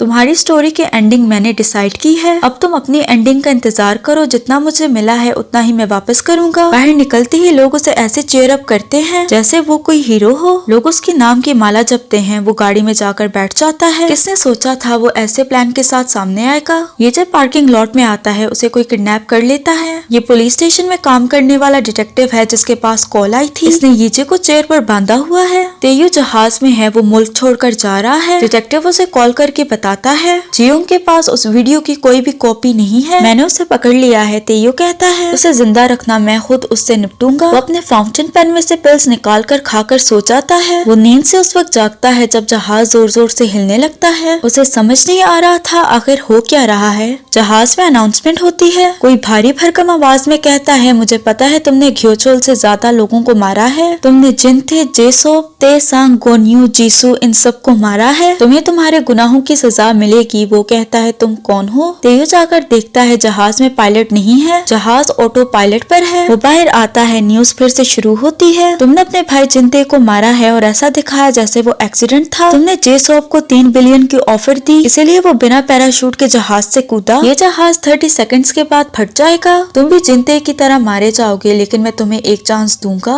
मैंने जहाज में पैराशूट छुपाया है, उसे ढूंढकर अपनी जान बचा लो। टाइमर स्टार्ट होता है। जहाज का एक इंजन फट जाता है। तेयू गिरते पड़ते पैराशूट को ढूंढता है। उसे पैराशूट उस वक्त मिलता है जब सिर्फ 2 सेकंड रह गए थे। देखते ही देखते सेकंड्स खत्म हो जाते हैं। तेयू जहाज के साथ पैराशूट समेत लटका हुआ था। जहाज फटने से पहले वो जहाज को छोड़ता है। नीचे गिरते वक्त वो किसी तरह पैराशूट को पहनता है। पैराशूट खोलकर वो एक सुनसान सड़क पर लैंड करता है। तेयू की हालत टाइट हो गई थी। ये मरते मरते बचा है। वो खड़ा था, गाड़ी उसे टक्कर मारती है। गाड़ी से यीजे निकलता है। उसे देखकर उसका मुंह खुला का खुला रह जाता है। शुरू से ये सारी इसी की प्लानिंग है। अब हम एक हफ्ते पीछे जाते हैं जब तेयू ने मर्डर की कन्फेशन की थी। उसकी बातें सुनकर यीजे हंसता है। उसने जैसा सोचा हुआ था तेयू ने बिल्कुल वैसा किया। वो राउंड 2 को स्टार्ट करता है। जिसके साथ तेयू ने गलत किया उस सब की मेमोरी का इस्तेमाल करके तेयू को अंजाम तक पहुंचाएगा। वो बॉस के कमरे में जाता है। बॉस अपने क्लाइंट्स के काले करतूतों को हार्ड डिस्क में रखता है। ये बात उसने जूहुन को बताई थी। यीजे हार्ड डिस्क वहाँ से निकालता है। जिनते की मेमोरी को यूज करके उसने तेयू के फाउंटेन पेन में नींद की गोलियां भर दी। ये उसने उस वक्त किया था जब तेयू की चीजें पुलिस स्टेशन में थी। जब वो डिटेक्टिव तेयू को बता रहा था उसने जीयोंग को पकड़ लिया है। उस वक्त जीहुन और हेड डिटेक्टिव वहीं पर थे। उन्होंने जबरदस्ती उससे ये बुलवाया था। चेयर पर बंधा हुआ वो आदमी था जिसने इस डिटेक्टिव के साथ मिलकर यीजे को पकड़ा था। जूहुन की एबिलिटीज की मदद से उसने एयरप्लेन के इंजन में बॉम्ब फिट किया और जहाज को उड़ाया। जेसोप की एबिलिटीज की मदद से हार्ड डिस्क में पड़ी हुई वीडियो को निकालता है। ये उस वक्त की वीडियो थी जब तेयू बॉस के पास रिक्वेस्ट लेकर आया था जिनते को मारने की। इसी वीडियो को उसने न्यूज चैनल में भेजा। न्यूज में ये वीडियो दिखाई जाती है। सबको पता चल जाता है तेयू ने अपने भाई जिनते को मारने का ऑर्डर दिया था। इसके अलावा वो वीडियो भी दिखाई जाती है जब उसने यीजे को काटा था। हर कोई तेयू के असली रंग देख लेता है। इसके अलावा कमिश्नर का भी पोल खोला जाता है। रिश्वत के लिए वो तेयू की मदद करता रहा। जब तेयू जहाज में घोड़े बेचकर सो रहा था यीजे जहाज को ऑटो पायलट पर लगाकर पैराशूट पहनकर जहाज से कूद गया। जेसोप की एबिलिटी की मदद से अपनी मार्क की हुई जगह पर लैंड करता है और गाड़ी लेकर तेसांग की ड्राइविंग स्किल्स की मदद से गाड़ी चलाते हुए तेयू को ट्रैक करता है। तेयू के पैराशूट में जीपीएस ट्रैकर लगा है। गाड़ी से वो उसे हिट करता है। ये थी सारी कहानी। यीजे ग्लव्स पहनता है। हमें ऐसा दिखाया जाता है जैसे ये गुन्यू है। तुम ये डिसाइड नहीं करोगे ये स्टोरी कैसे एंड होगी। हर अच्छी स्टोरी में ट्विस्ट होता है। ये जो उसका सांस घोटकर उसे मारने की कोशिश करता है बिल्कुल वैसे ही जैसे इसने किया था। तुम तो खुद को गॉड समझते थे, अब तुम्हें कैसा लग रहा है? तुमने जीसू को मारा है। तेयू साथ में जहन्नम जाते हैं, ये से मारने की कोशिश कर रहा है तो डेथ का आना तो बनता है। वो सीधा जमीन पर लैंड होती है। ये कहता है तुम्हारे रूल्स भाड़ में जाएं, मैं इस कमीने को मार डालूंगा। डेथ चल के उसके पास आती है। ये उसे मारने की पूरी कोशिश करता है। तभी जीसू का पेन उसकी पॉकेट से गिरता है। वो तेयू को छोड़ देता है। वो बहुत ज्यादा इमोशनल हो जाता है। उसे याद आता है जीसू ने उससे कहा था मैं चाहती हूँ तुम्हारी स्टोरी की हैप्पी एंडिंग हो। वो तेयू को छोड़ देता है। डेथ भी वहाँ से गायब हो चुकी थी। वो जा ही रहा था तभी तेयू उस पर हमला करने की कोशिश करता है। तभी हवा चलती है। पैराशूट हवा की वजह से उड़ता है। उसके साथ तेयू भी उड़ता है। वो सीधा ट्रक से टकराता है। एपिसोड 7 का नाम है मौका। एपिसोड की स्टार्ट में ये जो जेल में तेयू के लॉयर से मिलने आता है। ये वो लॉयर है जिसने तेयू का इल्जाम अपने सर पर लिया था। लॉयर कहता है मैं बेकसूर हूँ लेकिन मेरी बात पर कोई यकीन नहीं कर रहा। ये कहता है मैं करता हूँ। वो उसे मेमोरी कार्ड दिखाता है जो उसने गटर में फेंका था। इससे वो अपनी बेकसूरी साबित कर सकता है। वो ये का शुक्रिया अदा करता है। पहले ये उसे उम्मीद देता है, उसके बाद उसी मेमोरी कार्ड को चबाकर तोड़ डालता है। उसे ऐसा करते देखकर लॉयर अपना सर पकड़ लेता है। सिर्फ इससे वो अपनी बेकसूरी साबित कर सकता था। वो ये पर गुस्सा करता है। ये कहता है तुम अपनी जिंदगी की बहुत परवाह करते हो, इतना कि तुम्हारे लिए दूसरों की जिंदगी मायने नहीं रखती। लॉयर कहता है डिटेक्टिव होकर तुम्हें ऐसी बातें नहीं करनी चाहिए। वो कानून के बारे में उसे ही समझा रहा था। ये उसी की बात को दोहराता है। कानून के बारे में इतनी बड़ी बातें करोगे तो तुम मारे भी जा सकते हो। यही बात लॉयर ने तेज आंख से कही थी। अब जिंदगी भर जेल में सड़ते रहो और जेल से निकलने के बाद तुम्हें कातिल ही समझा जाएगा और ऐसे ही तुम मरोगे। ये जाता है। लॉयर आउट ऑफ कंट्रोल हो जाता है। वो उसे गालियां देता है। पुलिस वाले उसे कंट्रोल करते हैं। नेक्स्ट सीन में अनाउंसमेंट की जाती है तेयू के बारे में जितनी भी वीडियोस थी वो सारी सच हैं। कत्ल के इल्जाम में उसे अरेस्ट किया जाएगा। एक्सीडेंट की वजह से तेयू की एक सर्जरी हो गई है, एक और सर्जरी होना बाकी है। वो अभी तक होश में नहीं आया। होश में आने के बाद उससे पूछताछ की जाएगी।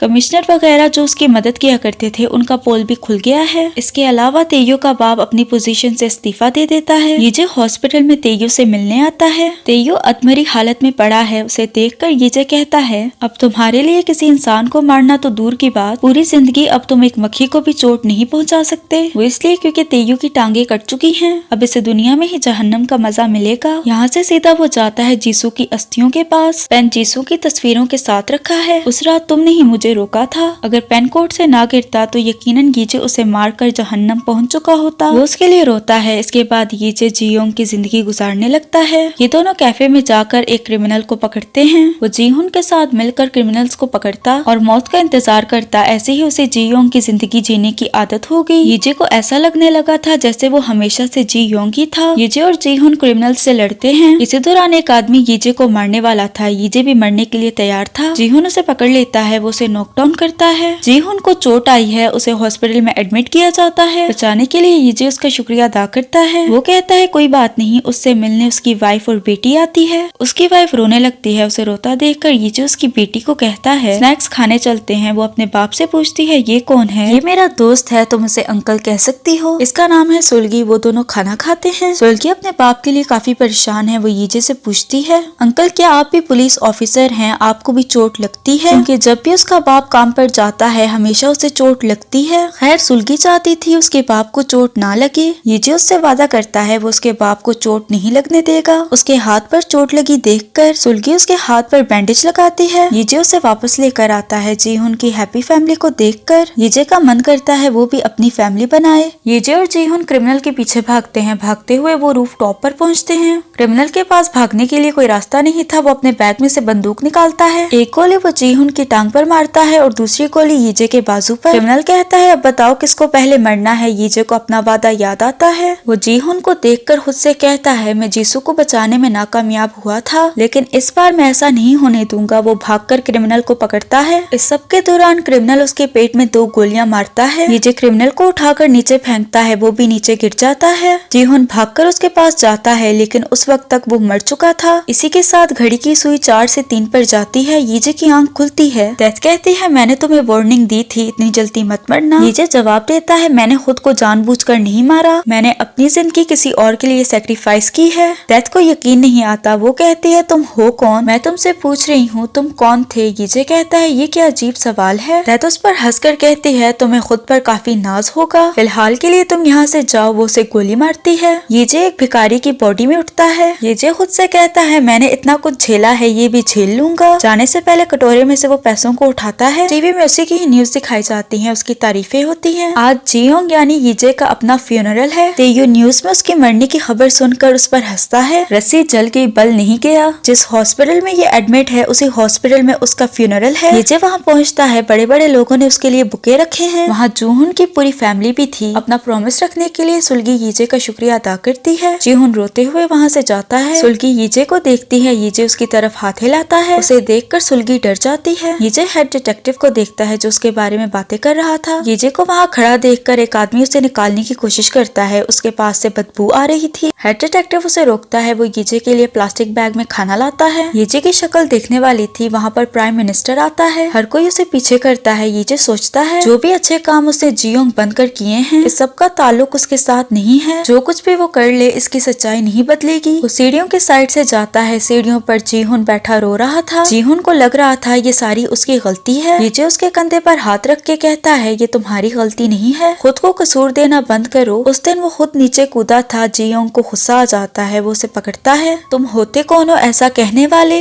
यीजे मैं पर आकर रुक जाता है। उसे दैत की बात याद आती है। तुम हो कौन? मैं तुमसे पूछ रही हूँ तुम क्या थे? यीजे को वो सब याद आते हैं जिनकी जिंदगियाँ इसने जी थी। उसे खुद नहीं पता वो कौन है। जिहुन उसे छोड़कर चला जाता है। यीजे रोते हुए जीसू की बात याद करता है। इंसान उस वक्त खुश होता है जब वो अपनी जिंदगी अपने मुताबिक गुजारता है। अगर कोई ऐसे नहीं गुजारता तो जिंदगी बेमतलब है। यीजे को अब समझ आता है वो कब से दूसरों की जिंदगियाँ गुजार रहा था। ये सब कुछ बेमतलब है क्योंकि वो अपनी जिंदगी अपने मुताबिक नहीं गुजार रहा। मेमोरी उसके पास आने लगती है। यीजे उससे भागने लगता है ये कहते हुए कि अब मुझे ये सब कुछ नहीं करना। उससे भागने के चक्कर में उसका पाँव फिसलता है। वो नीचे गिरकर मर जाता है। यीजे की आंख खुलती है। सुई 3 से 2 पर जाती है। यीजे दैत से सवाल करता है क्या मैंने जिहुन को बचाया है या जियोंग की किस्मत में वहाँ ही मरना लिखा था? दैत कहती है अब तुम्हें समझ आया। यीजे को लगा उसने जिहुन की जान बचाई है लेकिन एक्चुअली में जियोंग का ऐसे मरना लिखा था। वो कहती है देखते हैं तुम खुद को और कितना बेवकूफ बनाते हो। यीजे कहता है मुझे जल्दी से शूट करो। ये सब कुछ खत्म करने के लिए मुझे सिर्फ 2 दफा मरना है। दैत कहती है मैंने पहले ही तुम्हें बताया था गेम के हर राउंड के साथ तुम्हारा दर्द और भी बदतर होता जाएगा। आखिर में तुम्हारे लिए वो दर्द रखा है जिसका तुम सोच भी नहीं सकते। यीजे कहता है जो कुछ भी हो मैं खुद को मारकर ये सब कुछ खत्म करूंगा। दैत उसे बेवकूफ कहकर शूट करती है। यीजे उस आदमी की बॉडी में उठता है जो 7 साल पहले इसके सामने मरा था। पहली बार यीजे पास्ट में किसी की बॉडी में उठा है। यीजे अभी खुद को मारने का डिसाइड करता है। मेमोरी उसके पास आती है। ये आदमी वो जिंदगी गुजार रहा था जो यीजे हमेशा से चाहता था। इसके पास जॉब थी, ये शादीशुदा था। एक दिन अचानक से इसे जॉब से निकाल दिया गया। इसकी वाइफ ने भी इसे डाइवोर्स दे दी क्योंकि अब ये किसी काम का नहीं है। इसने डिसाइड किया ये खुद को मार देगा बिल्कुल यीजे की तरह। यीजे डिसाइड करता है वो खुद को अभी भी मारेगा। दूसरी तरफ यीजे अपने पहले इंटरव्यू के लिए जा रहा था। यीजे जीसू से बात करने के बाद खुद को चेयर अप करता है। यीजे खुद से ही टकराता है। यीजे जो उस आदमी की बॉडी में है रोड पर खड़ा हो जाता है। तेयू की कार उसे हिट करती है। वो अपने ही सामने जाकर गिर जाता है। खुद को देखकर बेवकूफ यीजे को अब समझ आती है ये पास में उसी आदमी की बॉडी में है जिसकी वजह से इसकी पूरी जिंदगी खराब हुई थी। तेयू भी वहाँ आता है। उसके पीछे दैत खड़ी थी। यीजे दैत से मदद मांगता है और तेयू को लगता है वो उससे मदद मांग रहा है। तेयू को अपने अंदर बिजली दौड़ती हुई महसूस हुई। इसी एक्सीडेंट की वजह से उसने मर्डर करने शुरू किए थे। यीजे का बाजू पकड़ता है। वो उससे कुछ कहना चाहता था, शायद ये कि अपनी जान लेने की बेवकूफी मत करना। ऐसे ही यीजे मर जाता है। उसकी आंख खुलती है। सुई 2 से 1 पर जाती है। दैत कहती है सब चीजें पहले जैसी करने के लिए तुम ही एक मौका चाहते थे। यीजे कहता है तुम्हें कैसे पता? दैत कहती है जिन लोगों को मैंने सजा दी है वो एक ही चीज चाहते थे और वो था आखिरी मौका। इंसान बिना कुछ सोचे समझे उस मौके को भी गवा देता है जो उन्हें दिया जाता है। दैत की बात बिल्कुल ठीक है क्योंकि यीजे के पास भी आखिरी मौका था। अगर वो सिर्फ उस आदमी की मौत को रोक देता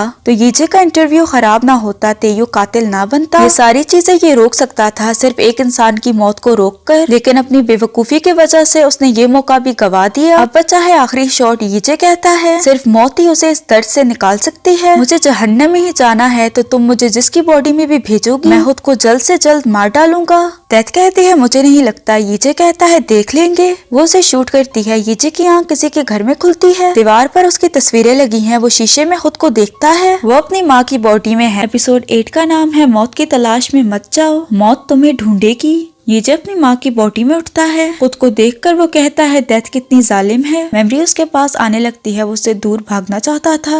मेमोरी उसके पास आती है। उसे अपनी माँ की मेमोरीज मिलती हैं। यीजे अपनी जुबानी सुनाता है। उसे लग रहा था वो अपनी माँ के बारे में सब कुछ जानता है, लेकिन असल में वो उसके बारे में कुछ नहीं जानता। यीजे की माँ ने यीजे के बाप के साथ पसंद की शादी की। यीजे जब 5 साल का था उसकी बाप की मौत हो गई। इस सब से उसकी माँ बिखरी नहीं क्योंकि उसके पास यीजे था। यीजे बहुत ज्यादा बीमार हो जाता है। उसकी माँ उसे हॉस्पिटल लेकर जाती है। यीजे को ऐसे पड़ा देखकर उसकी माँ कहती है, काश मैं तुम्हारी जगह बीमार हो जाती। एक दिन कंपनी में से कुछ एम्प्लॉयज को निकाल दिया गया। उनमें से एक यीजे की माँ भी है। यीजे को अब समझ आता है उसकी माँ उससे ज्यादा मुश्किलों से गुजरी है, फिर भी उसने हार नहीं मानी। उसने सिलाई का काम किया, रेस्टोरेंट्स बाथरूमों में सफाई का काम किया। वो यीजे को पालने के लिए हर मुश्किल से गुजरी है। यीजे नशे की हालत में सो रहा था। उसकी माँ उस पर कंबल उड़ाती है। यीजे ने कभी भी अपनी ब्लेसिंग्स को नहीं गिना। यीजे की माँ यीजे को कॉल करती है। ये वो टाइम था जब यीजे सुसाइड करने के लिए खड़ा था। उस वक्त जब उसकी माँ की कॉल आ रही थी तब वो खुद हॉस्पिटल में थी।